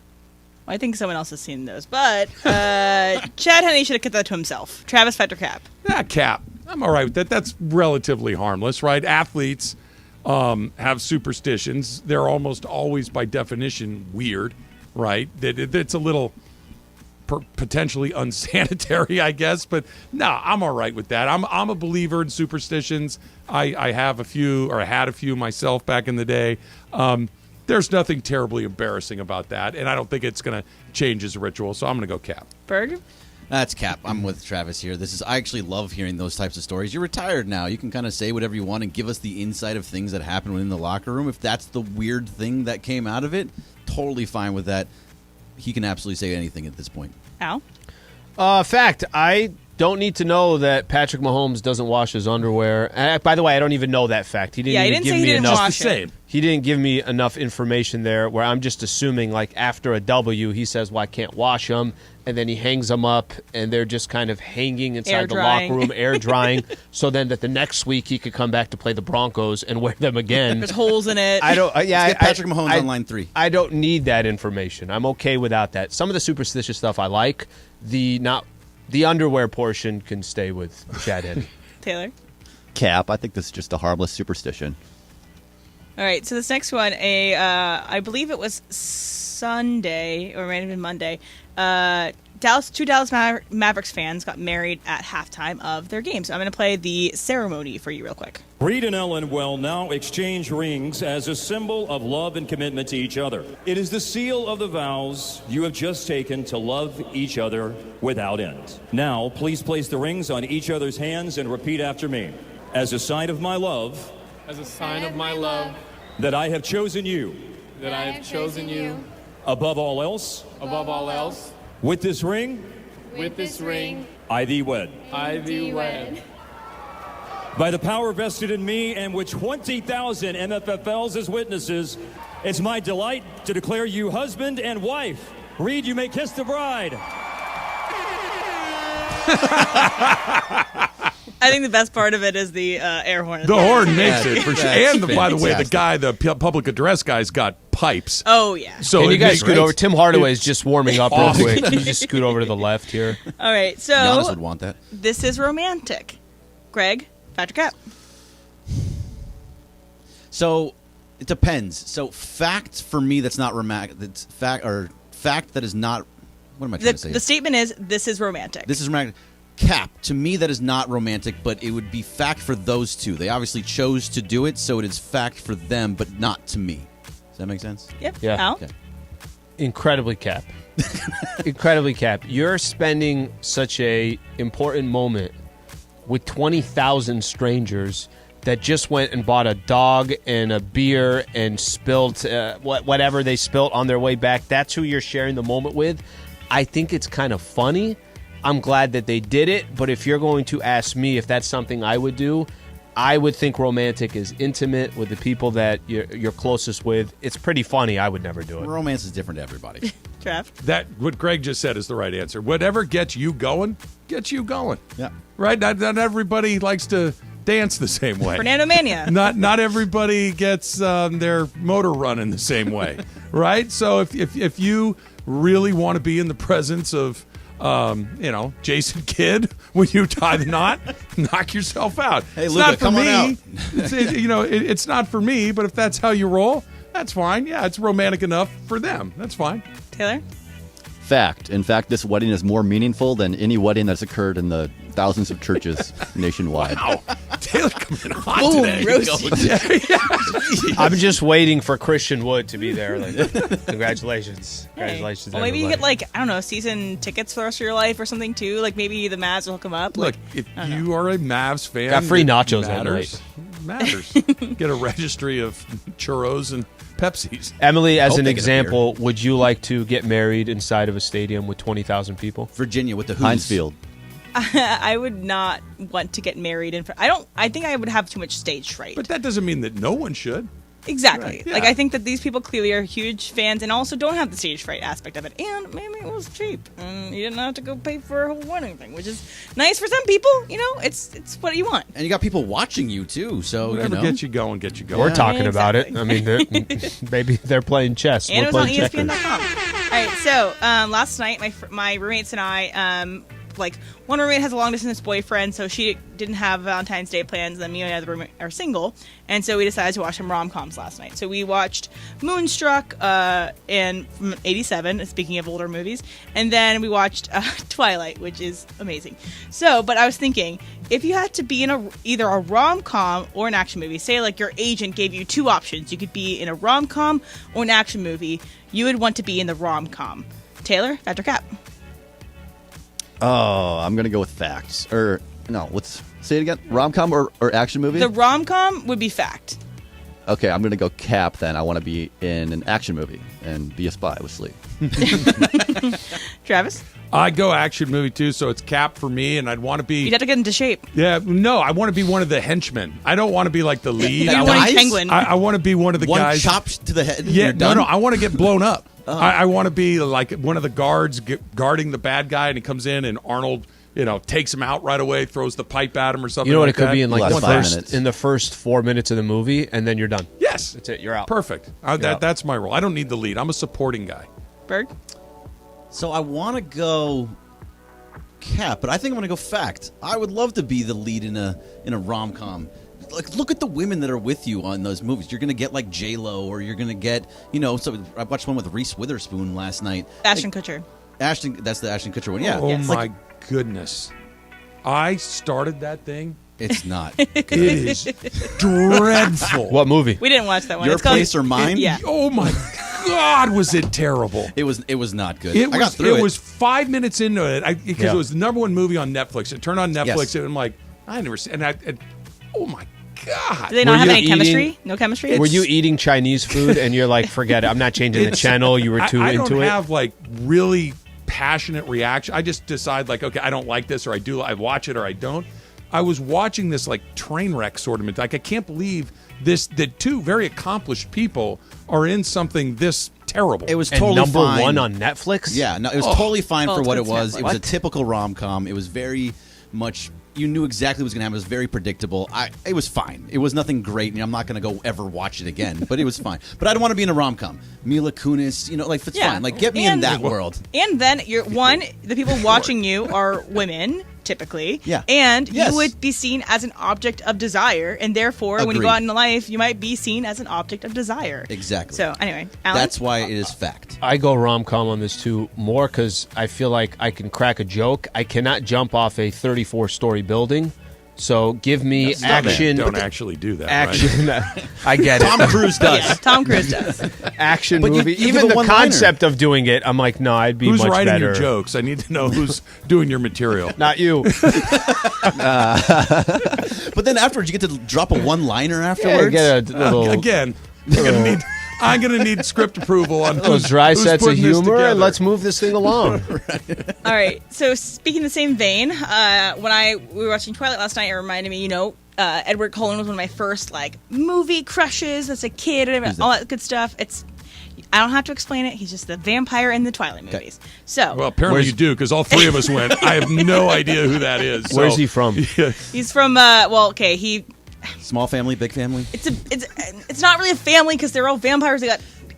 What's his It's gonna go name? down. He Twitter lives handle. in Forks, Washington. Okay. So you remember your first movie crush, Alan? Fact or cap?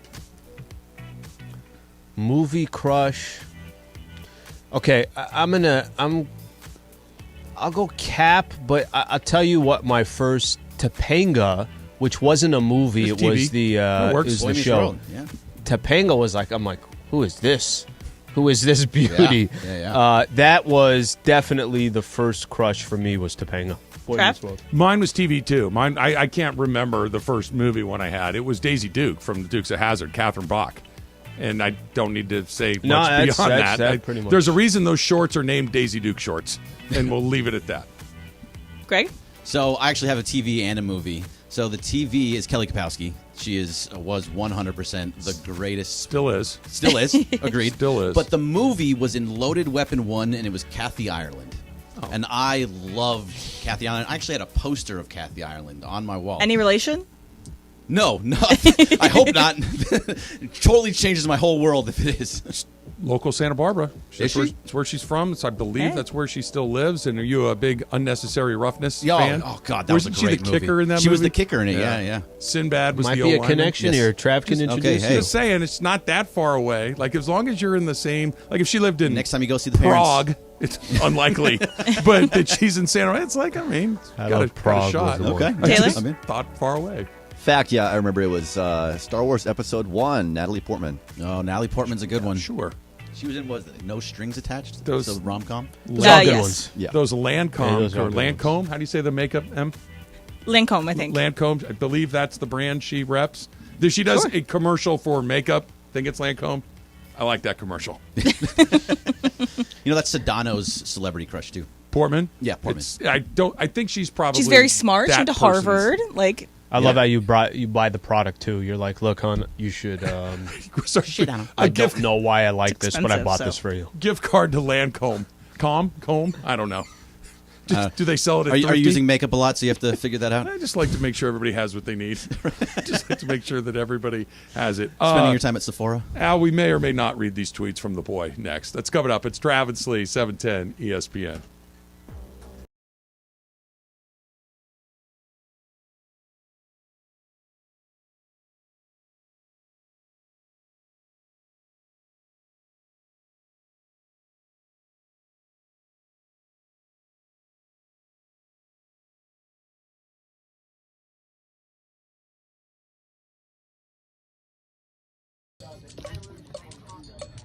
One, two, three, four.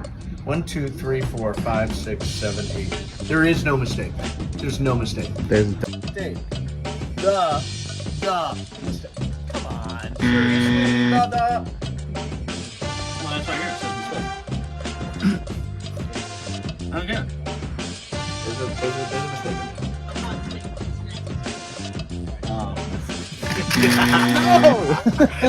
I'm an idiot. No, I cannot find that. Something here. Double the. Son of.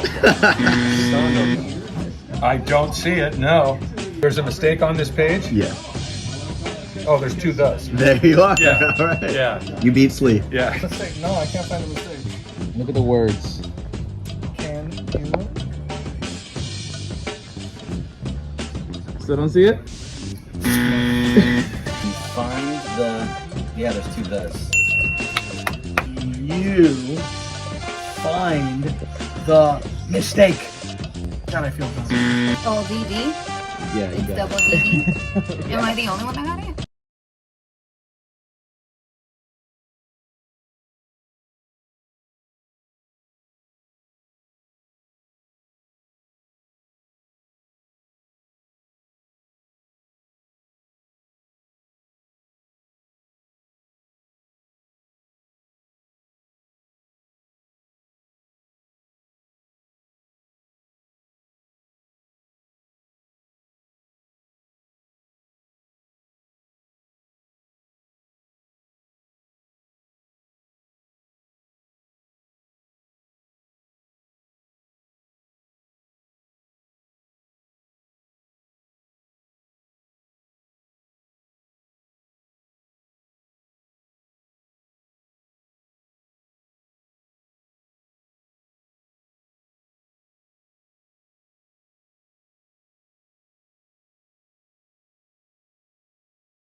on 710 ESPN.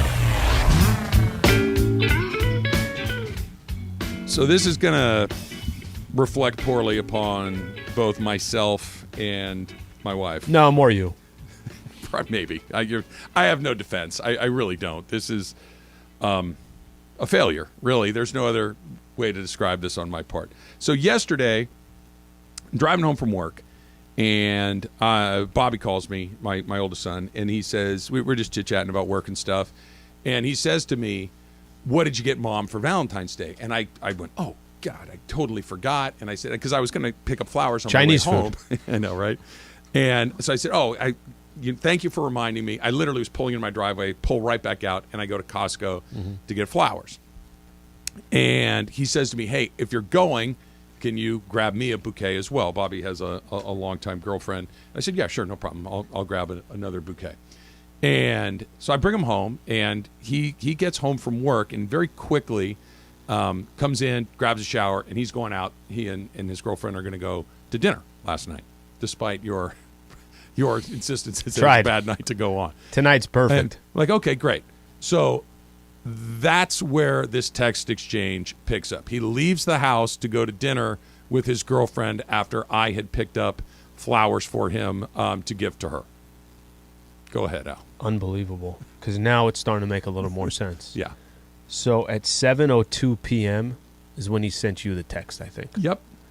Says, you'll never guess what I forgot to bring. Mm-hmm. And you say flowers, ? Makes sense, right? He responds at 9:12 p.m. Guess again. He says wallet. I say wallet. Or you say wallet this morning. Yes. I did not see the text until this morning. It was 9:12. You were already in deep REM. Close. 6 hours in. Close. He says, try again. I'll give you a clue. Sliwa would find it funny. So would Emily. I love how I know what's happening. I love how I'm intertwined in this mix here. You said no. Seriously. He has the emoji of basically a face with no expression at all. Right. And you say, for real, how the hell does that happen? And here's where we are today. He forgot his shoes again. No, he didn't. He went out on Valentine's Day. No, he didn't. By the way, they went to a nice place. He stepped up, and they went to a nice place. He remembered the flowers. He remembered his wallet to pay for all these things. Got to the location, and apparently did not have his shoes again. He's 22 years old. This is not real. Those shoes in the car? He should just pack them in the car now. Stop talking to me. Talk to him. I've punted on this. I can't fix this. I ask him, when I see him leave the house more often than not, keep in mind, 22 years old. I will say, he did not forget his shoes. Do on you Valentine's have your Day. shoes?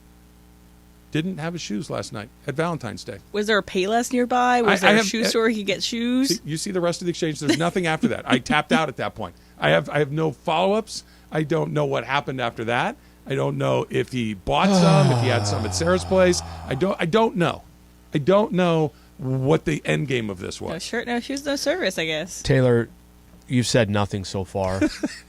Just your initial thoughts on the situation here with Bobby. I knew where the story was going once Trav started telling it. That's very typical. I don't know what to do, Trav. I'll be honest. It didn't occur to me. You can't forget. Like, that's not what you forget. Well, that's the thing. I forgot a jacket. The flowers that didn't see them on the table. Forgot my wallet. Forgot my wallet. Couldn't pay for dinner. I had to make her pay for dinner. Okay, it happens occasionally. Shoes? How do you get to the place and not have shoes? He didn't actually know until he was paying for dinner that he forgot his shoes. Did he pick up his girlfriend on the way there? Emily, again, I'm not frustrated with you. I Unfortunately, you're going to bear the brunt of my frustrations. I don't know. Oh, Bobby, that's amazing. amazing. Ask because then it's going to make me more frustrated. You know what, Bobby? Bobby, call in, please. No, Bobby, I'm sorry. I'm sorry that your father has led you down this path. Because I know many fathers out there that would not teach their kid not to bring their shoes. What did you do? Makes sense. What did you do wrong? Glasses, wallet, flowers. I forgot to pump gas.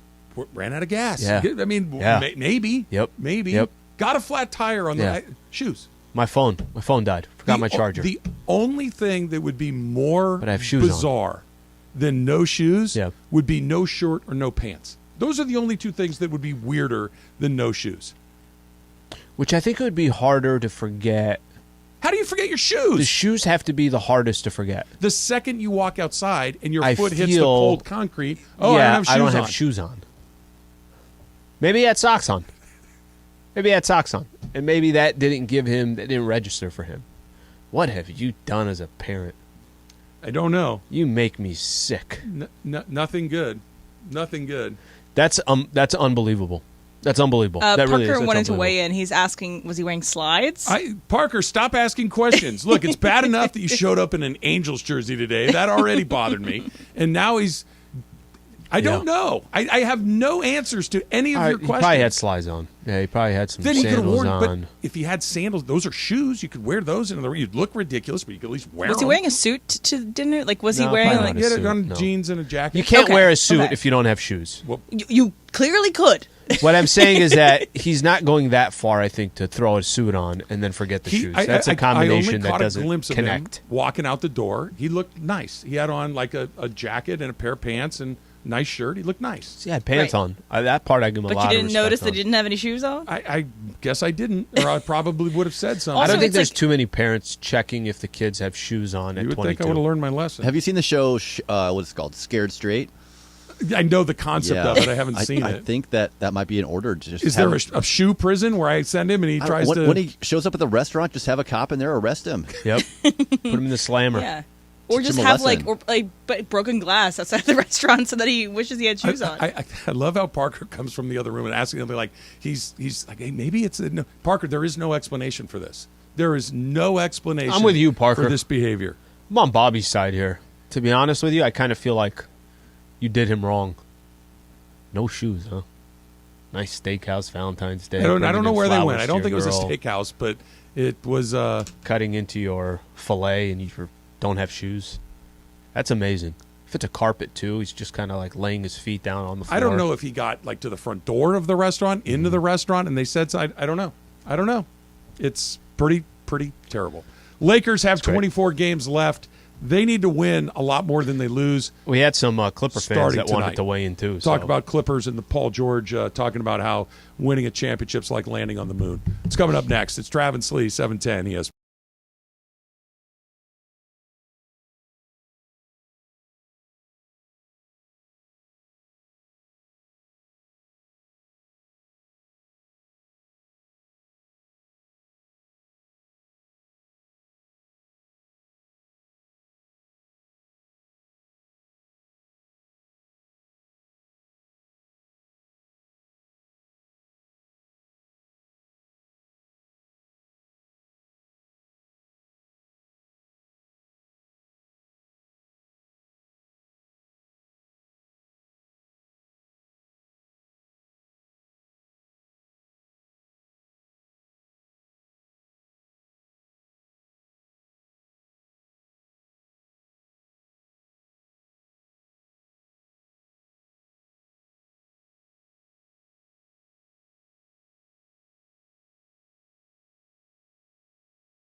AM 1110 Pasadena, Los Angeles. 710 ESPN. A good karma brands radio station. Here we go, Travis Rogers, Alan Sliwa. Travis and Sliwa is on for your Wednesday. We're here each weekday, 10 a.m. to 1 p.m. We begin 9 hours of LA sports talk all day long. So your love language. Travis, Fez, or Cap? Physical touch, is that what it is? Yes. Yes, I like to be physically touched. Okay. Well, okay, the thing is, too, Be romantic. Yeah. But you can't cook, right? Oh, he makes pad thai. Did pad thai a couple weeks ago. It's not really a Valentine's Day. What are you talking Sure about? it is. Everybody Got loves some pad shrimp thai. in there, a little chicken. Fine. Let's get to it. Travis and Sliwa is on for your Wednesday. I'm not going to try to push it at this point with a good right now. I feel like I'm you're wobbling. No, you're solid. Just third don't hour isn't the best place to try stuff. come off it's not. there. And I got a little bit of the rattle in the back right now, so I don't know if that's a good idea. You ever ride a need more skateboard as a steroids. kid? Yeah, actually, I did. Yeah. You ever when you get that going a little too fast, the board starts to go back and forth, the high-speed wobbles? Absolutely. I have that going with my vocal cords right now.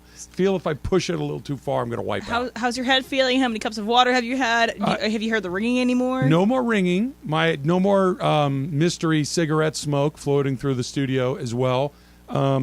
5 or 6 glasses of water, including your electrolytes. So I believe I'm on the road to recovery. I originally was getting a little offended because I had come in right, I think, before you said that, something smelled like smoke, and I have been trying out a new perfume, and I was like, okay, does my perfume Is it smell made like... by Marlboro? It's not made by Marlboro. They're Camel Lights. But Camel I was Lights like- does a awesome perfume they sell at Macy's and JCPenney. Is it me? But I don't think it's me. But I don't No, know. it went We haven't away smelled as it. quickly as it showed up. I was having a Interesting. moment. I think I've You rebounded. mentioned skateboarding.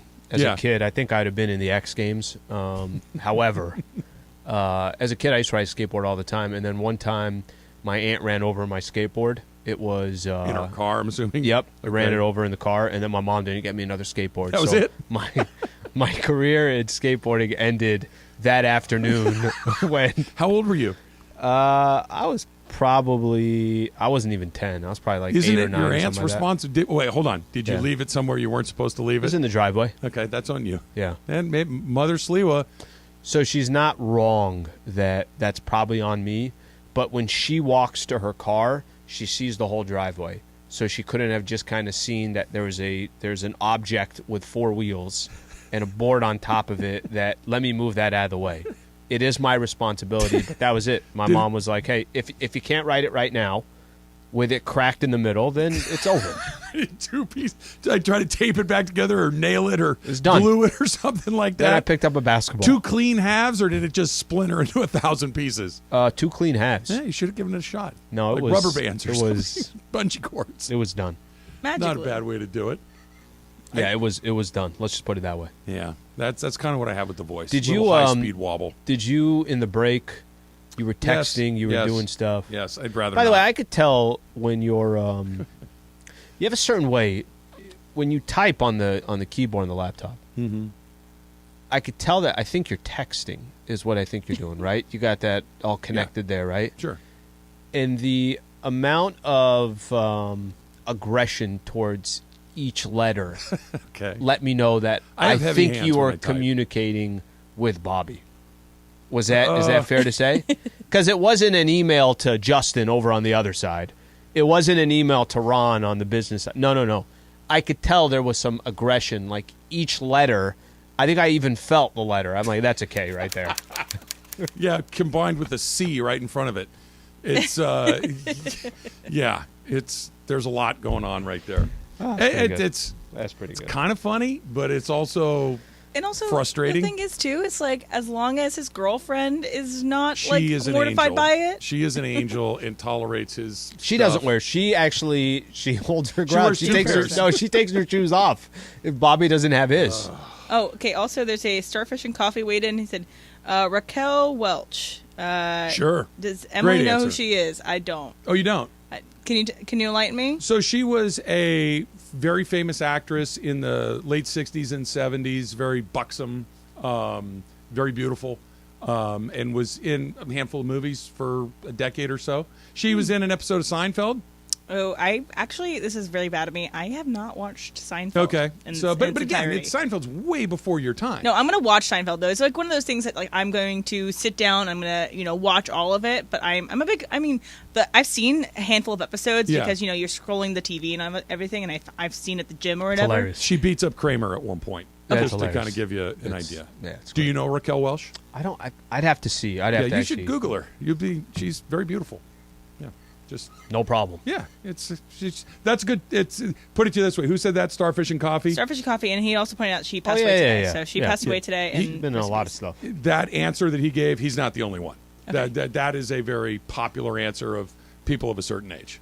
Yeah, makes sense. That's the Topanga. That is the Kelly Kapowski. That is the Daisy Duke. Also, okay, we've been talking a little bit about like what you did last night, all that good stuff. So yesterday, I went to go get food after I went to spin class. So I went to this like spin class. It was like one of those girl empowerment spin classes, and they played like only female music and all that good stuff. And I'm feeling great. I was like, I'm gonna go get kava. I'm gonna get like a little salad, be like nice and healthy. So I went to the USC Village place.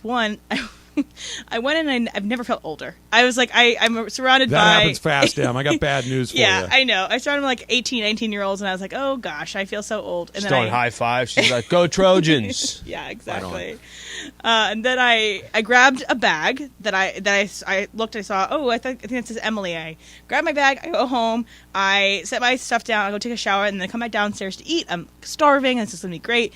I open the lid, and it looks really off. I was like, there's black lentils and there's avocado and there's all this other stuff that like, I never would have gotten. Like, I got my order wrong. This sucks because like I can't go back. It's 15 minutes away or whatever. And then I look at the bag. And I picked up something for Christine. Like Christine. Not even like another E name. It's not even like Emma or Ethan. It's literally Christine. And I think I was having a stroke last night, so maybe it's kind of connected to stroke stuff. Maybe there's like mold in the studio or something. We're all slowly going crazy. Very true. Could have happened. But yeah, I had that. Was it any good? I was going to say, how was Christine's order? It was spicy. Was it more expensive than yours? It was definitely more expensive than mine because it was really hefty.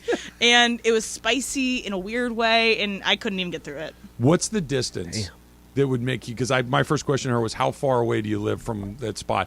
And she's like, 15 minutes. I'm like, no chance you go back. 10 minutes, you going back? 10, I'm thinking about it, but that's 10, and then by the time I go out there, now I'm talking to them, there's another 5 minutes, there's a 10 back, so now we're looking at 25. It's a half an hour if it's 10 minutes away. Okay, I'll give you a perfect example. One time, I think I even told the story. There's a place like 6 minutes away from me, and they forgot the guacamole. I got a side of guac. What am I going to do with the chips if I don't have the guac, okay? So 6 minutes away, I was going back to go get the guacamole. I went back to get it. Yeah, I don't think, unless it's next door, unless I'm in one of those multi-level where I live above the restaurant, I'm just, it's a loss for me. It was too important of a piece of what I got. You're not wrong, but it's a loss. Sometimes you got to take an L. Okay, you get that Chinese food yesterday. They forget the chow mein. What are you doing? I'm not having chow mein. I don't believe you. Yeah, no. Bobby would run out the front door, no shoes, just sprinting over there. I'm in. It's not happening. Let's try Dave in Encino. Dave, you're on with Trav and Slee. What's up?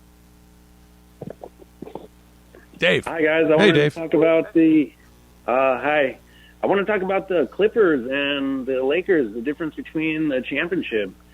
I would, as a Clipper fan for 30 years now, I would say that the Clippers would be kind of like the Cubs winning the World Series.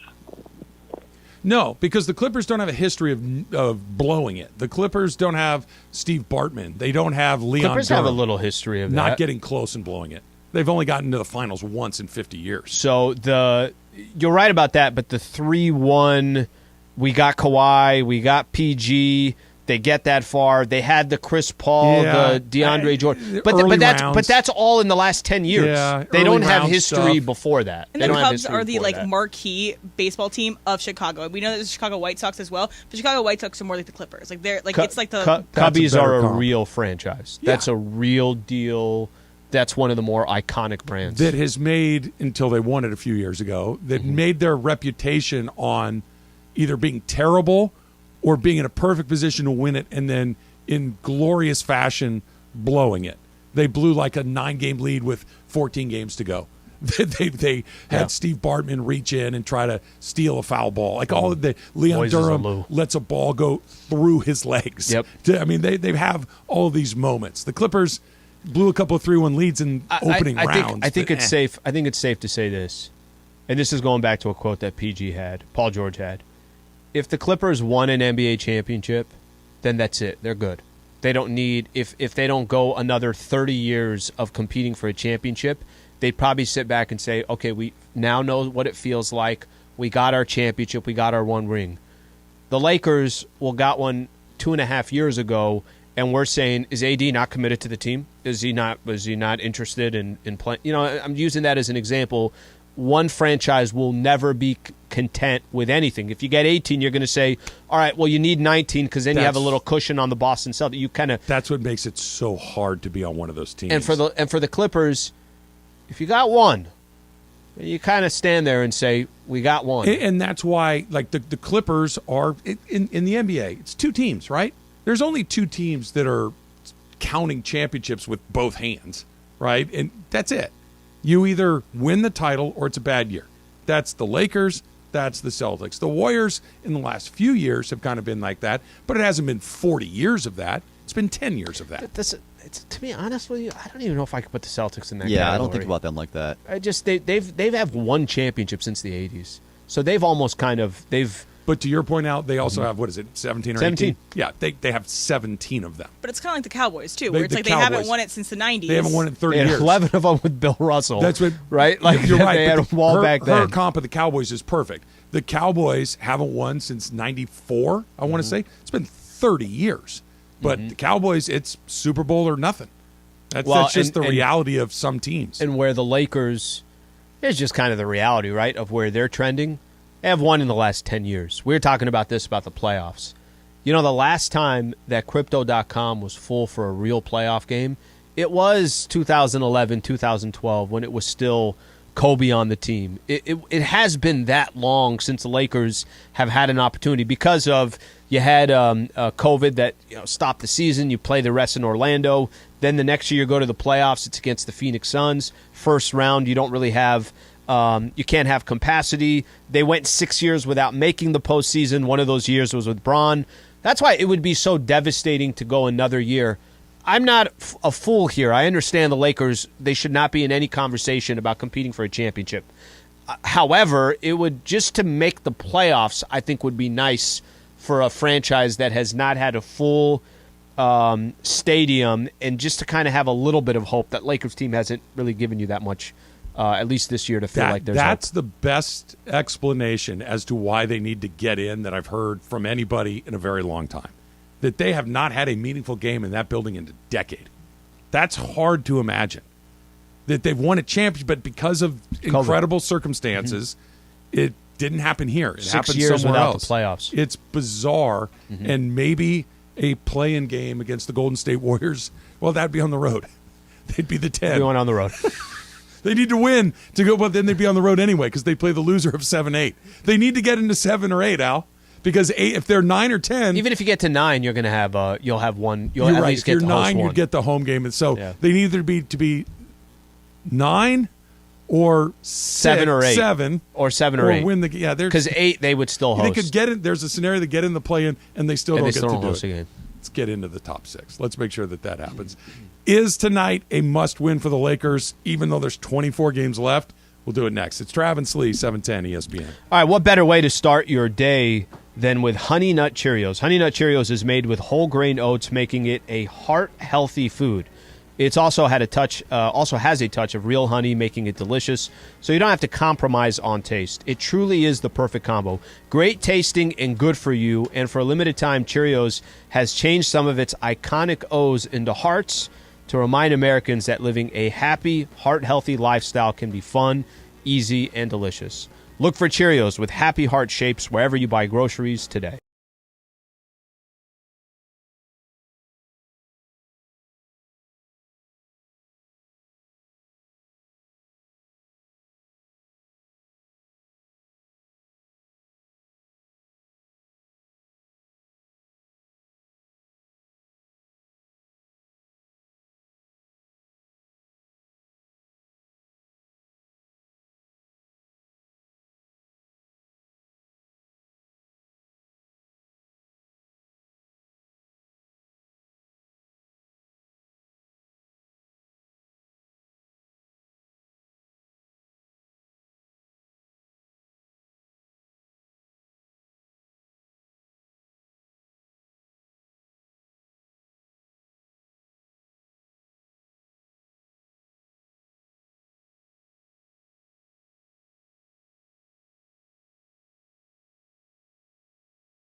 the top. The home of King James and the Los Angeles Lakers is 710 ESPN.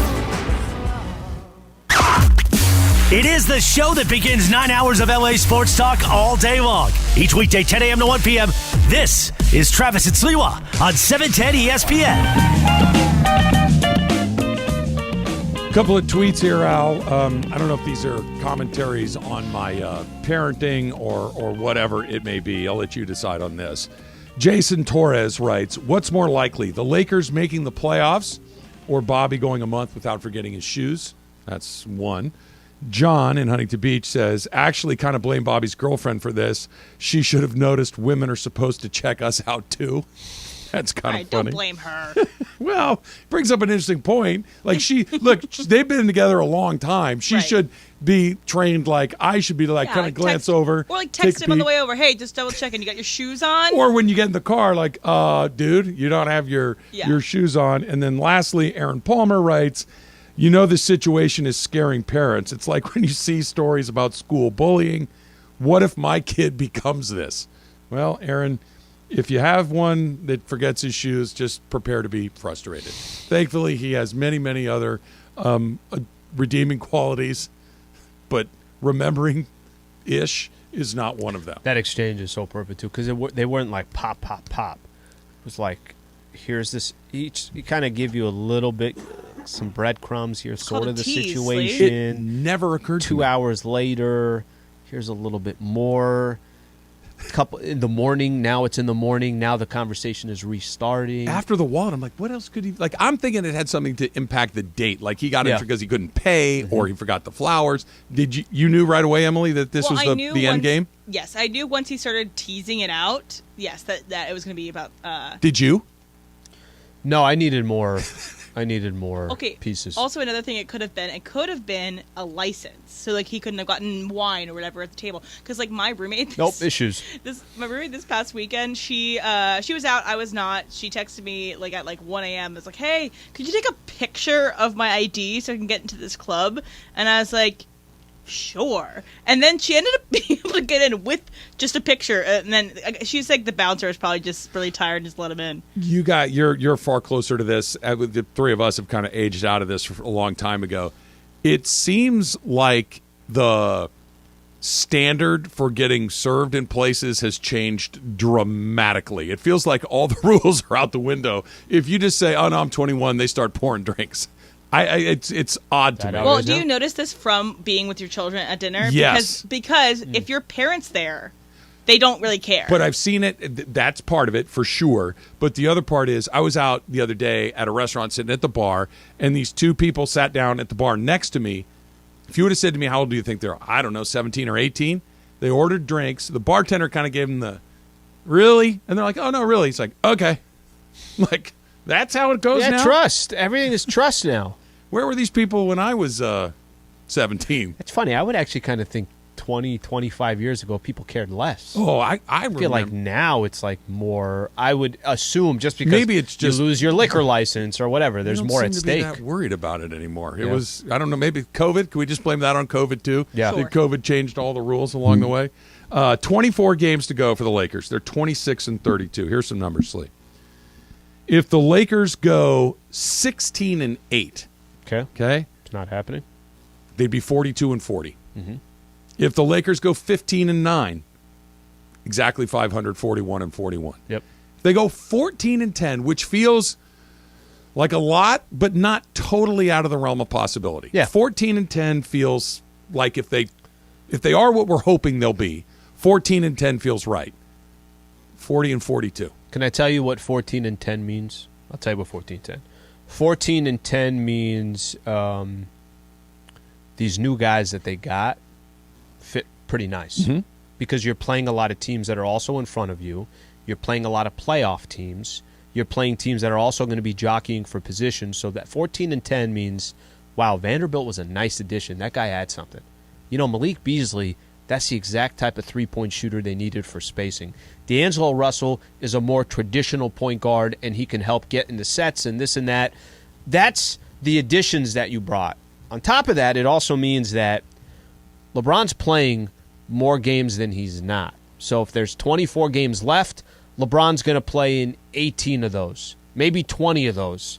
And it also means that Anthony Davis, on more nights than not, is we're going to come here and we're going to sit after Lakers play a game and we're going to say, AD had a good night last night. Mm-hmm.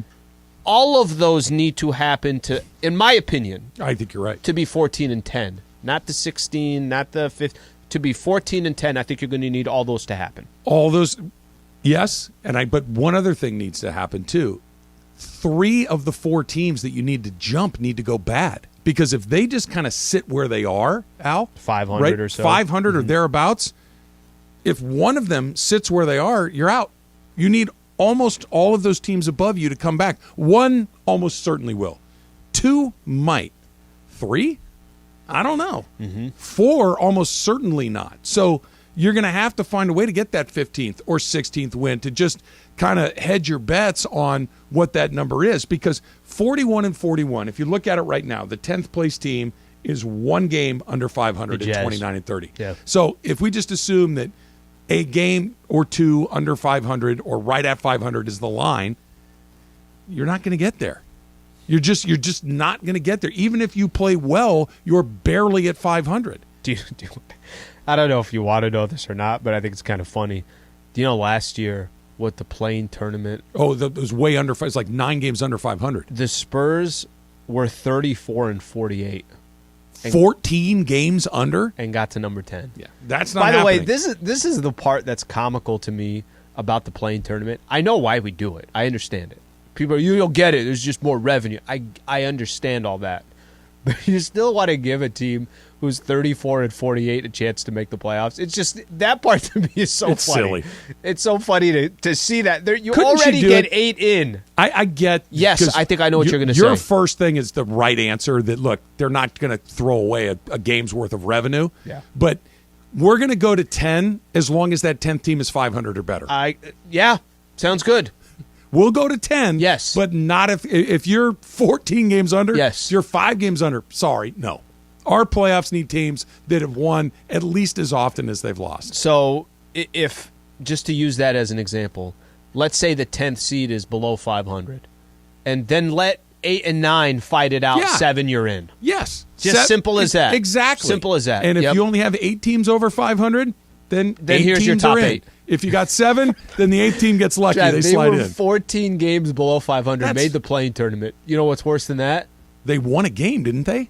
I don't know if they Did won they a game. lose right away? I don't know, but Lakers were 16 games below 500. Just so missed. They couldn't get in. They just missed, Slee. Look, tell me if this sounds familiar. Yeah. We're only 2 games out of the 10th. Stop me if you've heard this before. Yeah, since December 15th. Right? And, oh, by the way, we haven't talked about this part either. Mm-hmm. And we'll talk about this as we continue.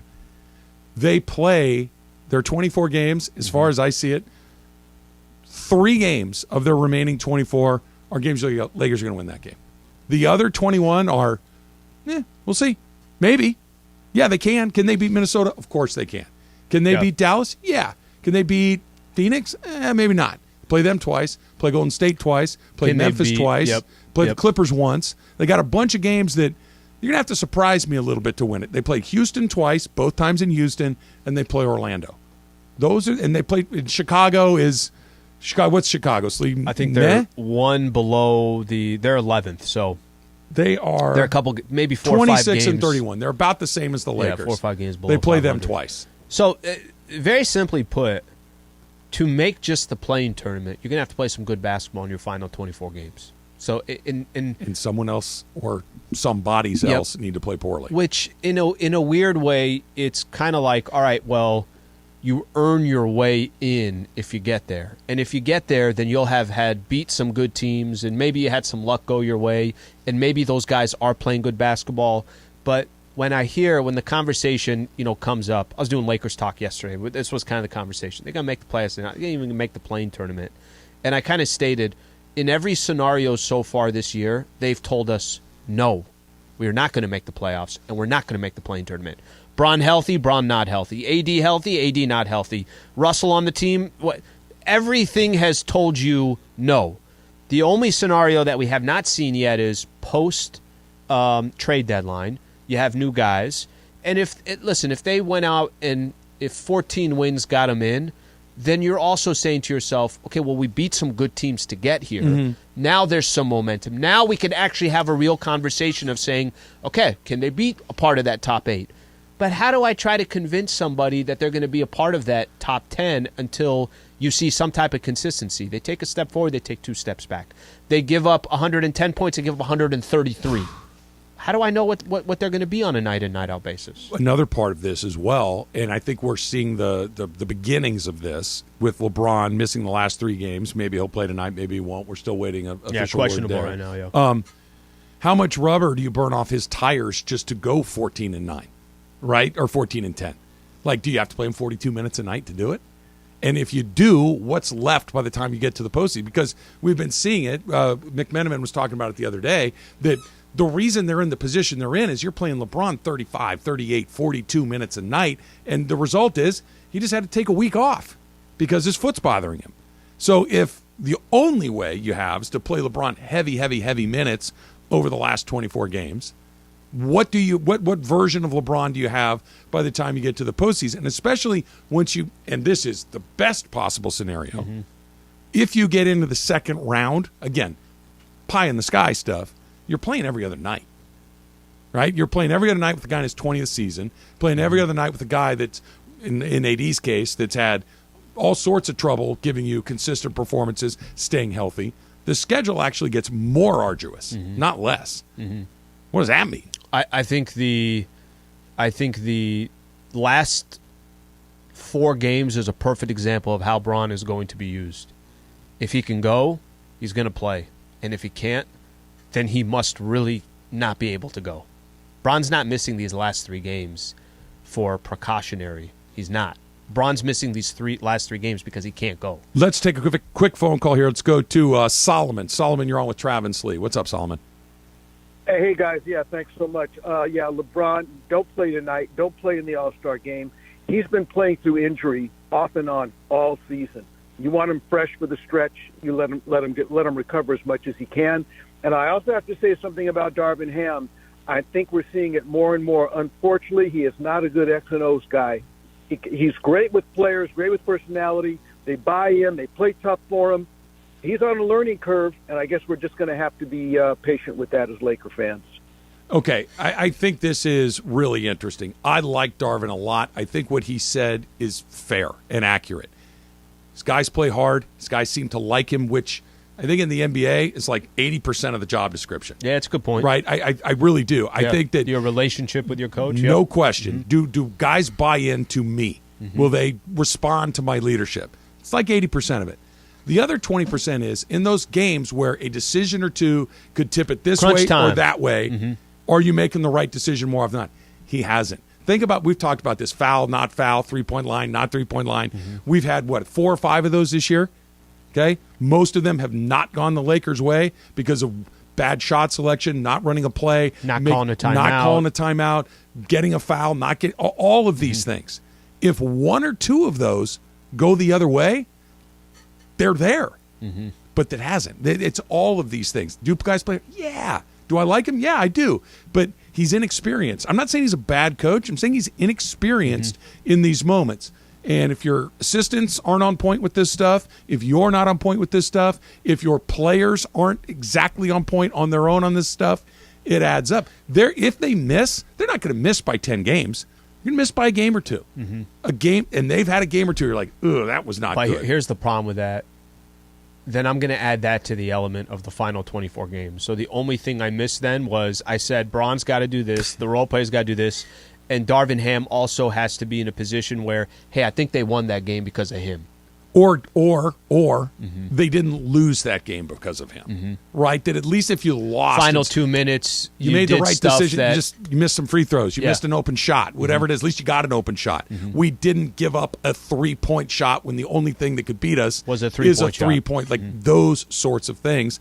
He struggled with that this year. All of these things, and we're down to 24 games. 24. Somebody who may not play any more games, according to Shams, Russell Westbrook. That's coming up next. It's Travis Lee, 710 ESPN.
What are you doing with your non-Laker schedule that's about to get kicked off here after tonight? You got the better part of 8 days without a Laker game. So I have not done a good job of planning here. I was going to go do something, had some stuff over the weekend go on, so I'm kind of still figuring it out. So I don't know. I may go up to the mountains for a couple of days, may not. Not sure yet. Somebody's getting greased. Somebody's taking a dirt nap. That was, even by Sliwa standards, that was vague. Well, that's awesome. You have to go fight off the That's what I'm saying. Here's the problem. It was real. I'm so vague because I don't know what to do. Sure. I told my guys, we should do something. I understand. I'm just going to just put it this way. I'm going to be watching the news very closely. I'm just going to, if there's like another increase in spy balloons, I'm going to be skeptical. Where's Sliwa? I'm just saying that even by your standards, that was really vague. Spy balloon in Lake Arrowhead. Who knows? That's what you want us to think. Right? I'm starting to think that that's like a green screen you put behind yourself, that you could be anywhere. You're somewhere in like places, yeah, you're in Oslo or Prague or Beijing. You're somewhere. Pyongyang. You're in North Korea. Right, that you're doing work behind enemy lines. I think that's what's going on. You're going to North Korea. I just cracked the code. That's where he's headed. What do they say? They have like spies that they'll send them to an American school, right? Mm-hmm. And they'll do high school out here. They'll do college out here. They'll get into a job. Deep cover. Is that what they say? And it's like a 30-year process. Then they get the info they need and they're gone. So there's a whole book, Nelson DeMille, called Charm School, which is where they have these little towns in Russia where they teach everybody how to be Americans, and then they send them over. And then there's the whole series about the Americans. And just, yeah. Maybe I'm a spy for the Middle East. Wait, is that the Americans on FX with the... Yes. I need to watch that, too. Oh, Emily, I'd probably like it, no. Our tastes are not aligned on TV and movies and stuff. You and I don't like a lot of the same stuff. I think that everything that you like, don't get mad at him. I mean, he's just saying. I thought I said that respectfully, didn't I? I think that everything that you like, I like, but I think that everything I like, you don't like. Well, you like most things. Yes. So I think that and you I see trust a your lot opinion. more. The Americans is terrific. Okay. It's terrific. It's got heavyweights in it, right? Like Matthew Reese is a real actor. Kerry Russell is a real actor. She's in Cocaine Bear. She's terrific. Noah Emmerich is a real actor. Like these guys are in. They're Margot. What's not Margot Robbie? The other one, Margot Martindale. She's terrific. Love her. Yeah. There's really really good. And it's over, right? Oh, it's been over for 10 years. What, 10 years? I bet it's maybe not. I bet it's 5. I bet it's at least 5. Yeah, probably like 2018. Yeah. Did you ever watch it? We went from 10 to 5. I'm waiting for you to say it's been 2 No, weeks. it's been at least 5. It might be. I 8. never watched it. It's good. Yeah, it's good. I like that kind of that those type of storylines. I'm always. It is a good deal. All right, so Shams. This is a tweet from Shams. Yes. Yeah. So Shams tweeted, when you look around, or when you look at teams around the league, there's not a spot for Russell Westbrook. We and I were touching on this yesterday. Mm-hmm. This happened fast, and it was obvious, right, that Russell Westbrook is a very specific type of player that brings a very specific type of play and a very specific type of energy to the teams that he plays for. And when you look around the NBA, both right now and next year and beyond, his recipe is not a recipe that I think a lot of teams are dying to have. And this is a guy that still can get you 25 a night in the NBA. He's probably going to turn it over a few times, not going to shoot very well, but he's still a useful NBA player in the right circumstance, but that circumstance may be gone. I mean, we could be talking about Russell Westbrook out of the league shortly after being traded as the final piece to a championship mix, like that. Okay, so I'll give a little. Let's look at the last 5 years. So Russ signed a 5-year deal worth $206 million with the Oklahoma City, with the Thunder. Okay, since he signed that contract, that was in 2018, 2019. He played for the Thunder. Then he played for the Rockets. Then he played for Washington. Then he played for the Los Angeles Lakers. Then he got traded to the Utah Jazz. He signed a 5-year contract. Within those 5 years, he's representing 5 different teams. Crazy. And the last team, the Utah Jazz, he'll never wear a Utah Jazz jersey. He'll potentially get bought out, potentially not. Last week, it was, hey, maybe there's some suitors out there. You got the Clippers might have some interest. Paul George is trying to bring him to the Clippers. The Chicago Bulls, Billy Donovan used to coach him in Oklahoma City. That's where he had arguably his most success. Maybe he's going to go and be that point guard for them because they got Zach LaVine and DeMar DeRozan. He can just kind of run up and down the floor. So when Shams puts out the tweet, or when you look at teams around the league, there's not a spot for Russell Westbrook. Listen, I don't know. I had a more difficult time trying to understand a team that's either in the playoff picture or is on the fringe trying to get in, why they thought, hey, we're Russell Westbrook away from getting to where we need to get to. Mm-hmm. The Bulls, I could get it because you're 5 games below 500, 4 games, whatever you said. They're on the outside looking in. Okay, you can roll the dice on something like that.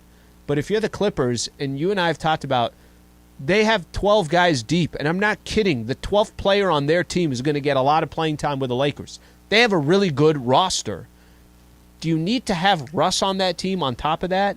I find it difficult in a position like that he would find a home with one of those teams. But even those teams, like for instance, don't take what Paul George is saying. Take what management is saying. Paul George is going to make a roster decision here. That's going to come down to Ty Lue. It's going to come down to the executive team there, right? Mike Lawrence or whoever that is, yeah. Paul George isn't making that discussion. The Billy Donovan thing makes sense because, he used to coach him, they'll get along.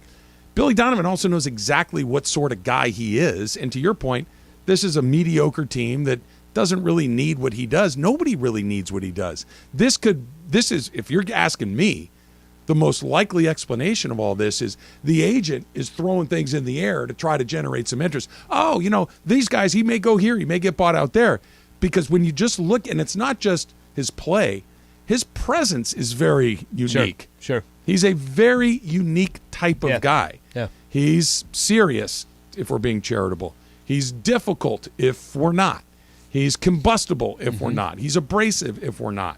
That this is not somebody that you want around young players, right? Because he's going to dominate the ball. You want the young guys to have the ball. He's not a guy that you can bring into a player with a bunch of older guys. We just saw what that looks like with the Lakers.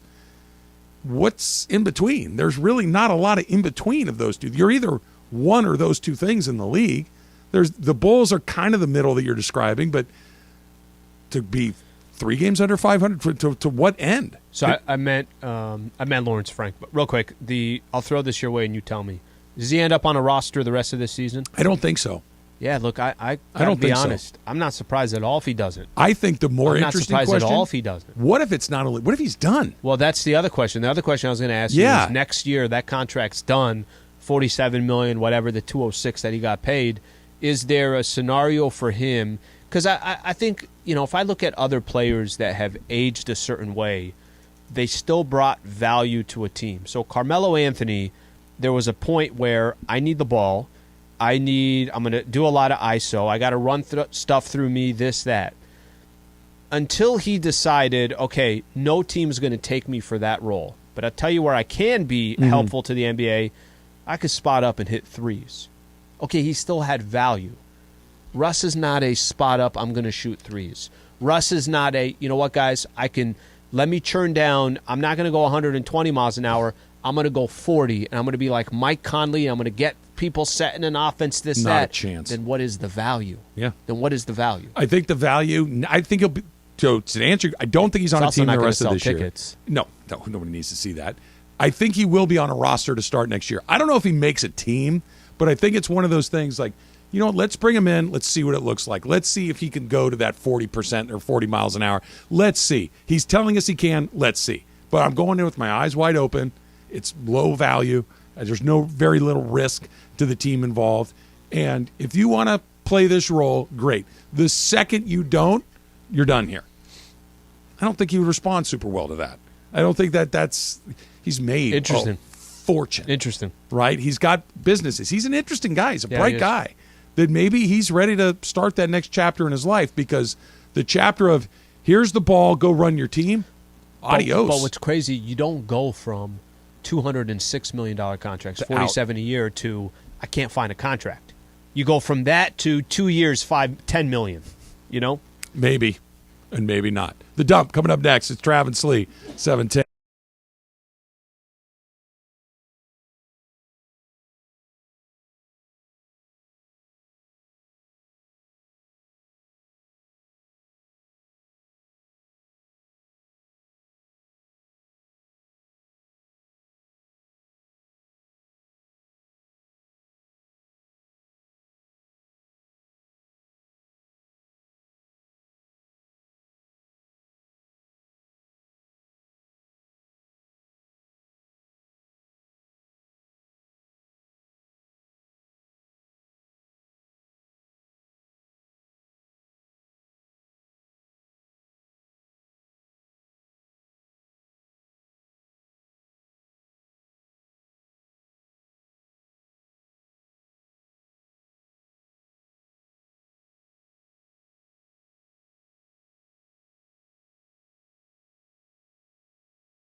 It's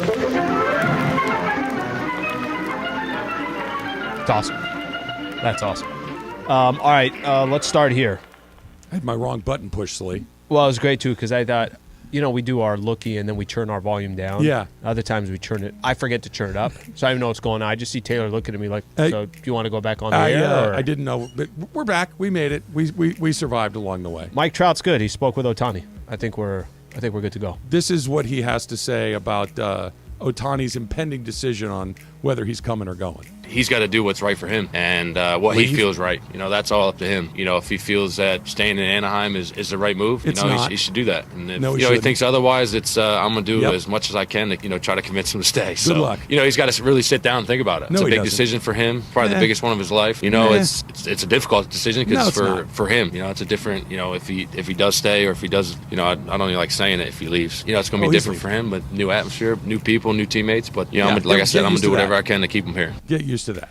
What's he going to say? What's Mike Trout going to say? What's Artie Moreno going to say? What's Perry Manassian going to say? He's leaving. At the end of the last 2 seasons, he's basically said, you guys are bozos. You don't know how to win games. I want to be on a winning team. I said this to you a couple weeks ago. They make the playoffs and get eliminated in the ALCS. That's probably the only – you get to the World Series, that's probably the only way he considers it. Do you remember what I said to you when you said that? Even if he won a World Series, he would leave. He's gone. Because every once in a while, not very often, but every once in a while. But you can actually get more of an out by winning a World Series and leaving. A bad owner will get a good team. It happens occasionally. Not a lot, but it does. Ohtani, this is his 6th season there. He knows how that place is run. Yeah. He knows who's making the decisions. He knows the likelihood of being perennially competitive over the next 5-6 years of his career. He knows. Okay. They could catch lightning in a bottle. He's still leaving. On top of that, everybody thought Artie Moreno was selling the team until he decided to say that I'm not selling the team. The one in a million shot they had was some superstar owner came in and knocked his socks off and said, oh, yeah, I got to be here for this. It's the same dude. They got excited that he's leaving, and then he's not going anywhere. Speaking of baseball, everybody's trying to trickle or is trickling into their spring training facilities. Blake Trinan said that he feels great after shoulder surgery in November. He's waiting for the staff to give him a timeline on his rehab and return. But, quote, it'd really be kind of a gut punch to me if I wasn't able to return and pitch at some point this season. I hope he is, because when he's right, he's virtually unhittable. He's that good of a pitcher. Basically didn't play all of last year. And we saw when he tried to come back, it was unsuccessful. I hope he's right, but I think if, as a Dodger fan and other Dodger fans, if you're holding your breath that Blake Trinan's going to look like that guy from 2 or 3 years ago, I don't think you're going to see that again. And him even saying it, this far out, it would be a gut punch if I don't get that opportunity. If, let's say he has a step back in his rehab or whatever the case is. You're right. You can't depend on – he would just be luxury. You can't view him as a necessity. You can't view him as somebody that you think can come back and contribute. If he does come back and contribute, it's just icing on the cake. I don't know why this is true, but it is. The most volatile portion of any Major League Baseball roster is your bullpen. Like the Dodgers starting pitching this upcoming year is going to be pretty good. It may be very good, but the chance of it being bad it's almost not going to happen. Their offense is going to be somewhere between pretty good to very good. It being bad, I have no idea what their bullpen's going to be. And that's for every team in baseball. Your bullpen, unless you have a Rivera or a Hoffman, those guys don't come around very.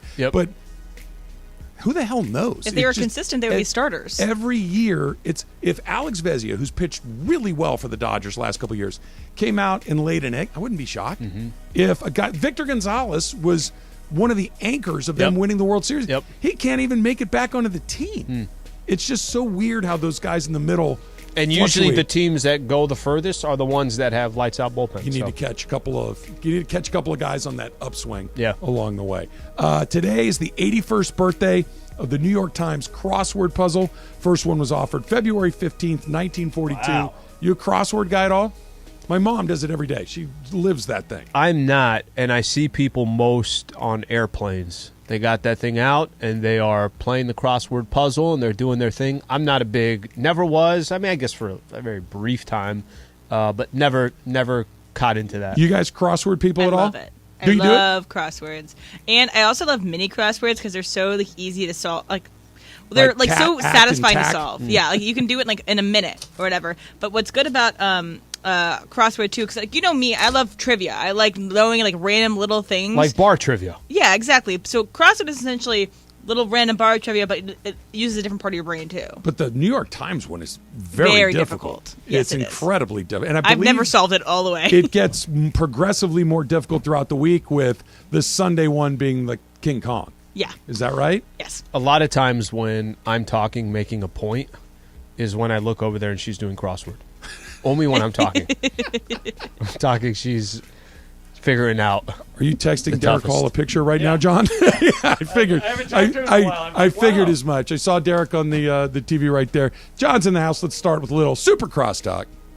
ESPN AM 710 Los Angeles. KRDC AM 1110 Pasadena, Los Angeles. K256CX 99.1 FM Pasadena, Los Angeles. It's the greatest segment in LA sports radio history. Oh my God. When the shows come together for magic on the radio. It will only grow stronger. Super Crosstalk. Are we ready for Mason and Ireland to join Travis and Slee? Super Crosstalk begins. Super Crosstalk presented by In-N-Out Burger. In-N-Out. That's what a hamburger is all about. It's time for Super Crosstalk. Told you, Slee. I was going to make it to about 11:30, 12 o'clock, and then it'd start to descend again. The voice is starting to descend. Well, I listened coming in. You sounded fine. Yeah. If you tested him for steroids right now, if there was a PED test that came in. You've been loading up on steroids? Last 3 days. Have you done the Elton John trick? I don't know. Gargle with hot water, 1 tablespoon of apple cider vinegar, and 1 tablespoon of honey. Do you want to try it? Yeah. Okay. Do you have all the ingredients? I have all the ingredients with me. Let's do it. Everywhere he goes. Wait a minute. I don't have the honey because I fixed my drink before I came in. I could get it at the station. But that's what you do when you get home. I've done the hot water and honey. I've done that. Add apple cider vinegar. Okay. And whiskey. I've done that one too. Yeah. I've done the whiskey. When I was a little kid, this is true. My grandmother, when I was apparently a baby, would put whiskey in my bottle with my formula.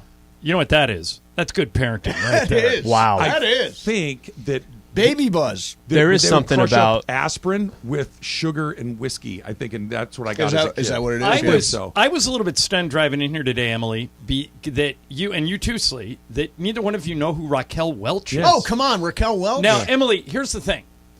You have seen her. Yes, in Shawshank. Legally Blonde. Oh, I have. What's she at? She is the mom of the girl that commits the murder. And they find her in the spa with the avocados over her eyes, and she goes, "You found me." I love it. Yeah, and but she was a huge sex symbol in the 70s. Oh, my God, and 80s. my dad. My dad. Shawshank, she was the poster. Yeah, so my dad, I think, had a Raquel Welch poster. And she got in a fight with Kramer in an episode of Seinfeld. Yeah, which was that's right. We were talking about Beautiful childhood crushes. Yeah. So that was somebody's on Twitter. Mine was Daisy Duke from Dukes of Hazzard. Do you guys remember your first? Barbara Bach. Catherine Bach. Catherine Bach. Catherine Bach. Barbara Bach was a Bond girl. She married Ringo Starr. I think that's right. Yeah. Who was your TV/movie? Who's that? I had a Farrah Fawcett poster on my wall. Me too. That I think everyone had. Yep.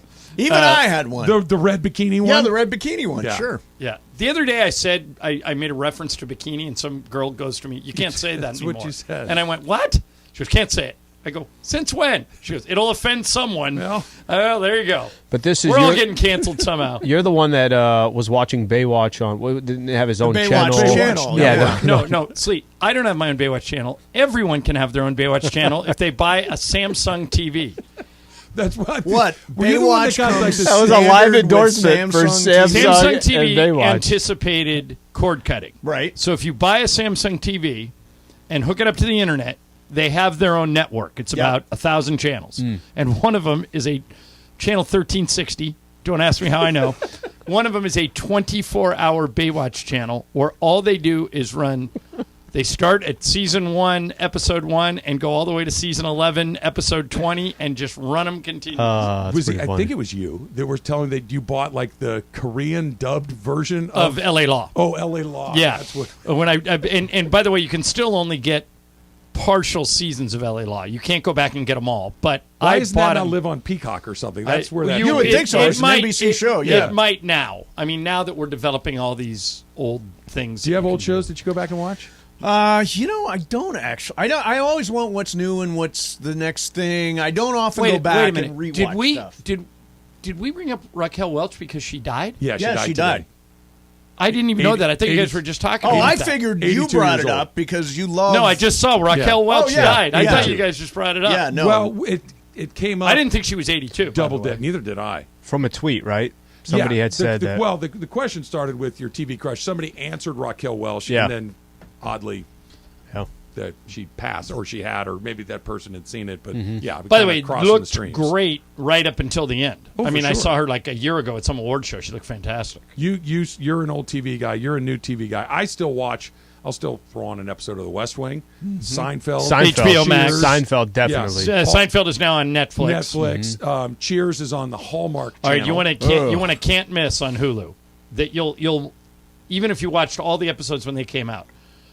I went down a rabbit hole of watching 30 Rock. 30 Rock is great. It's fantastic. Yeah. That's actually one I would go back and watch. It's a really easy, funny half They hour. are throwing 40 jokes into every episode, and I probably caught 10 of them the first time. Here's the weird thing about 30 Rock, and I asked the guy that played Jenna Maroney's cross-dressing husband. I forget who the actor's name is. Okay, Will Forte. Will Forte. There you go. I interviewed him at the Super Bowl one year. Used to be on SNL. Yes.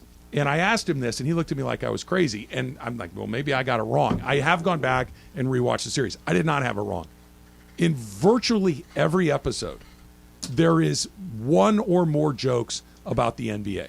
There's somebody that was a writer on that staff that was Tell me more. an NBA fan, and it was There you go, all Slee. about NBA players' off-court activities. Yeah. There's multiple jokes in every episode. I remember one time Jenna was talking about like what her next career move was. She goes, I auditioned. I didn't even get that Sports Shouters show. And they cut to it, and it's Sports just Shouters and there's was just fantastic. 4 guys yelling. It was a play that was around the great. horn. Well, you said MILF That's Island, awesome. too, and now that exists in real life. It does. Right. Did we ever get a resolution to that case?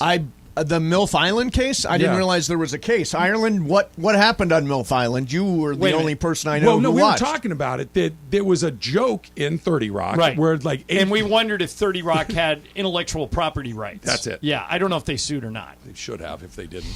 I'm playing golf tomorrow with a high-powered agent who will know. There you go. Who reps comedians. What are you doing with your downtime? Slee is going off the grid. This is my last show, and then I come back when the Lakers come back, and so I do a staycation for 3 days, and all next week I'm camped out at Terranea.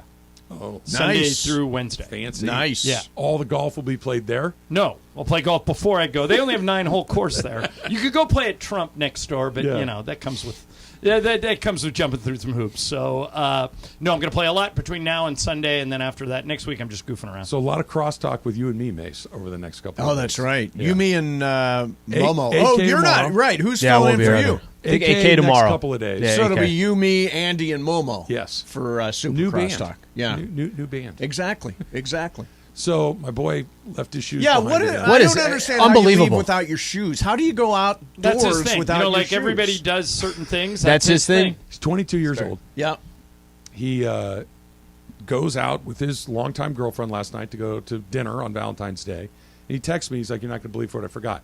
I had bought him. I went to the florist yesterday in Costco to get flowers for my wife." He says, "Hey, where the are you best going?" flowers, by the way, on Valentine's Day. Yes. Yeah. They're unbelievable. Yeah. Fully. How much are they, by the Fully way? stocked. You Yes. ready for this? Yeah, $20 bucks? $14.99 for a dozen roses, and they're perfect.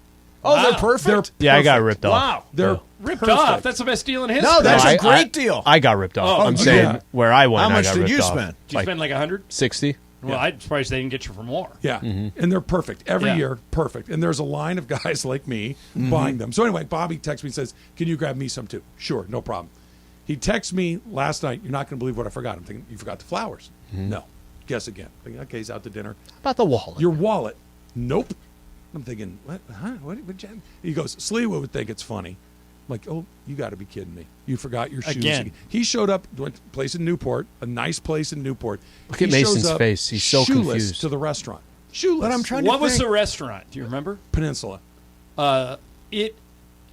There's like he could pop into any tourist shop down there. He went and to get Jack's some across the street and bought a pair of Air Force Ones. Right, but why do you walk out the door without the shoes? Well, you think I have an answer? You think I would have fixed that? Unbelievable. There are some people who consider shoes optional. Do you guys know who Tom Morello is? Sure. Yeah, guitarist for Rage Against the Machine. Yep. Sure. Boy, went on tour with Springsteen for a few years. Rarely wears shoes, if ever.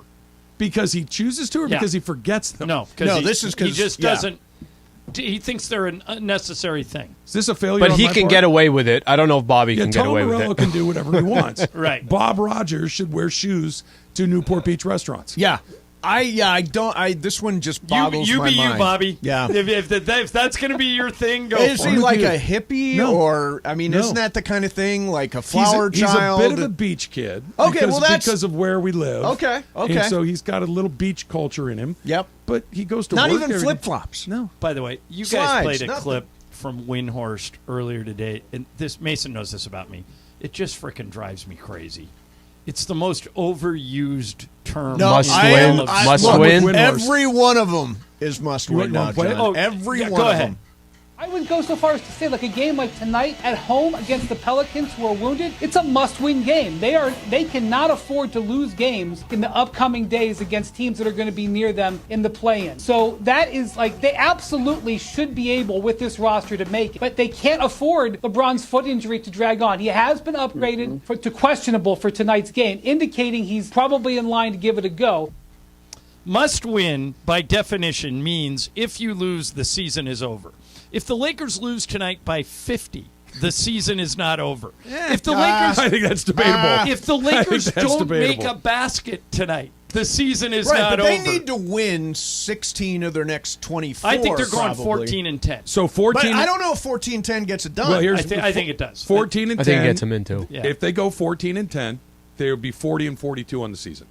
Last year, I and think the Utah's Spurs one game under got in 500 like now. with 35 wins or something. They got in with they were 14 games. Slee and I were talking about this. They were 14 games on, but that's not going to happen this year because the team in the 10th spot right now Yeah. is basically a game 500. under. It's basically Yeah. 500. Yeah, it's so basically a 500 is 500 kind of team, the Utah. threshold. Yeah. So 14 and 10 is 40 and 42. 15 and 9, 41 on the number. 41 and 41.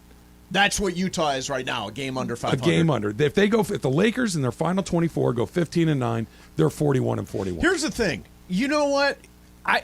Obviously it's not. John's going to take it literally and say must win isn't a thing. It's the most overused term in sports. But yes. the reality is they've got the fourth toughest schedule in the league down the stretch. If you don't beat the bad teams, you're going to have a hard But time they're- beating the good teams. They're one of the bad teams. The problem is every Yeah. team they play is in front of them, was so gonna you say, can't they're even 13. define. Well, they are one of the Pot, bad teams. meat, kettle. Yeah. But I mean, they've got a tough You schedule. ready They for do. this? They do. There are 24 remaining games. There's 3 games you look at and go, they're going to win that one. Yeah, Two Houston against a couple Houston. I don't times. even. 2 against Houston and Both Orlando. the games There in are no Houston locks. are on the road too. Yeah, there That's are no not a locks. lock. That's not a lock. No, I don't care who the 3 games are, who the teams you pick. You don't think 2 in Houston and Orlando? Houston's going to be however many wins Houston has right now. They've got 5 more this year. You just want to make sure that you're not one of them. Mm-hmm. That's the trick. It's the truth. The NBA, We've seen enough. The NBA, anybody can beat anybody. I've seen it so too much. Then if 14 and 10 then, and to use what you guys are talking about, Yes. Yeah.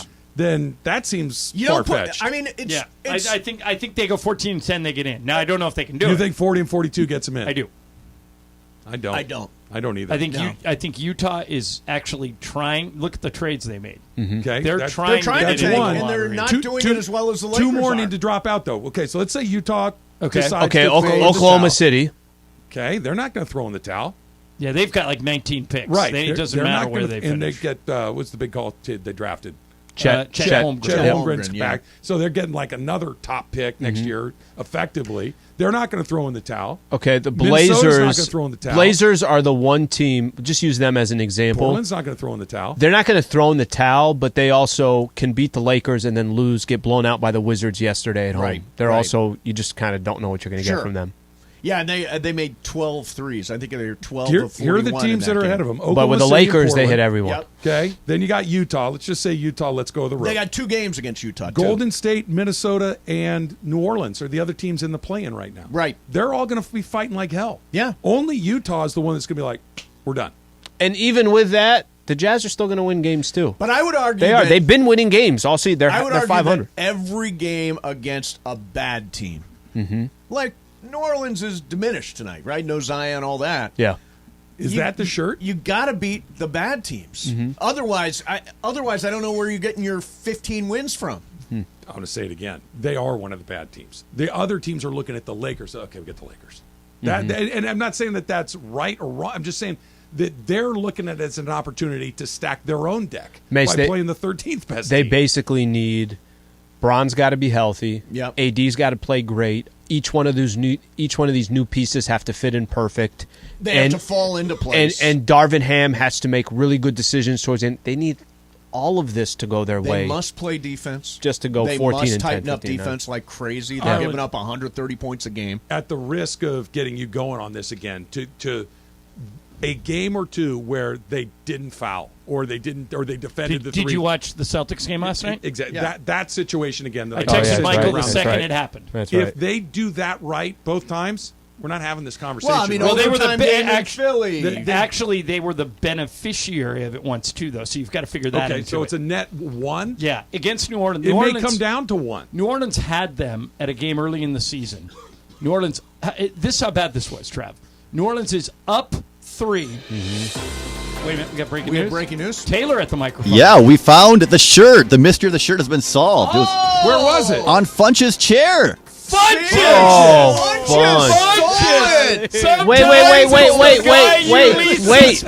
Wait. What if Funches just got the shirt when he left the game? He would have taken it home. Yes. No, I don't know if he would have. Well, he's coming in later. We got a game who took tonight. that shirt and put it on Funches' chair other than Funches? That's what I'm saying. Well, what I'm saying is, Mace, what I'm saying, when shirt. Funches left the game on that he night. Could have had his own it's shirt. an Ocean's 11. The money was been his never own in shirt. the vault. They had already moved it. They've already moved it out.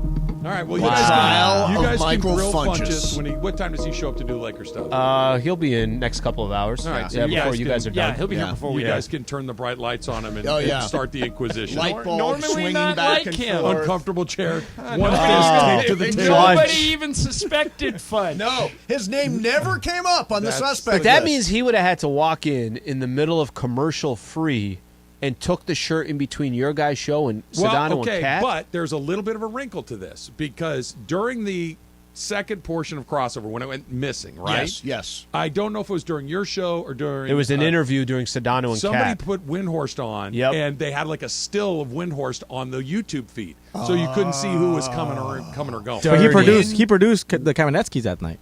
There you go. See? Oh, again.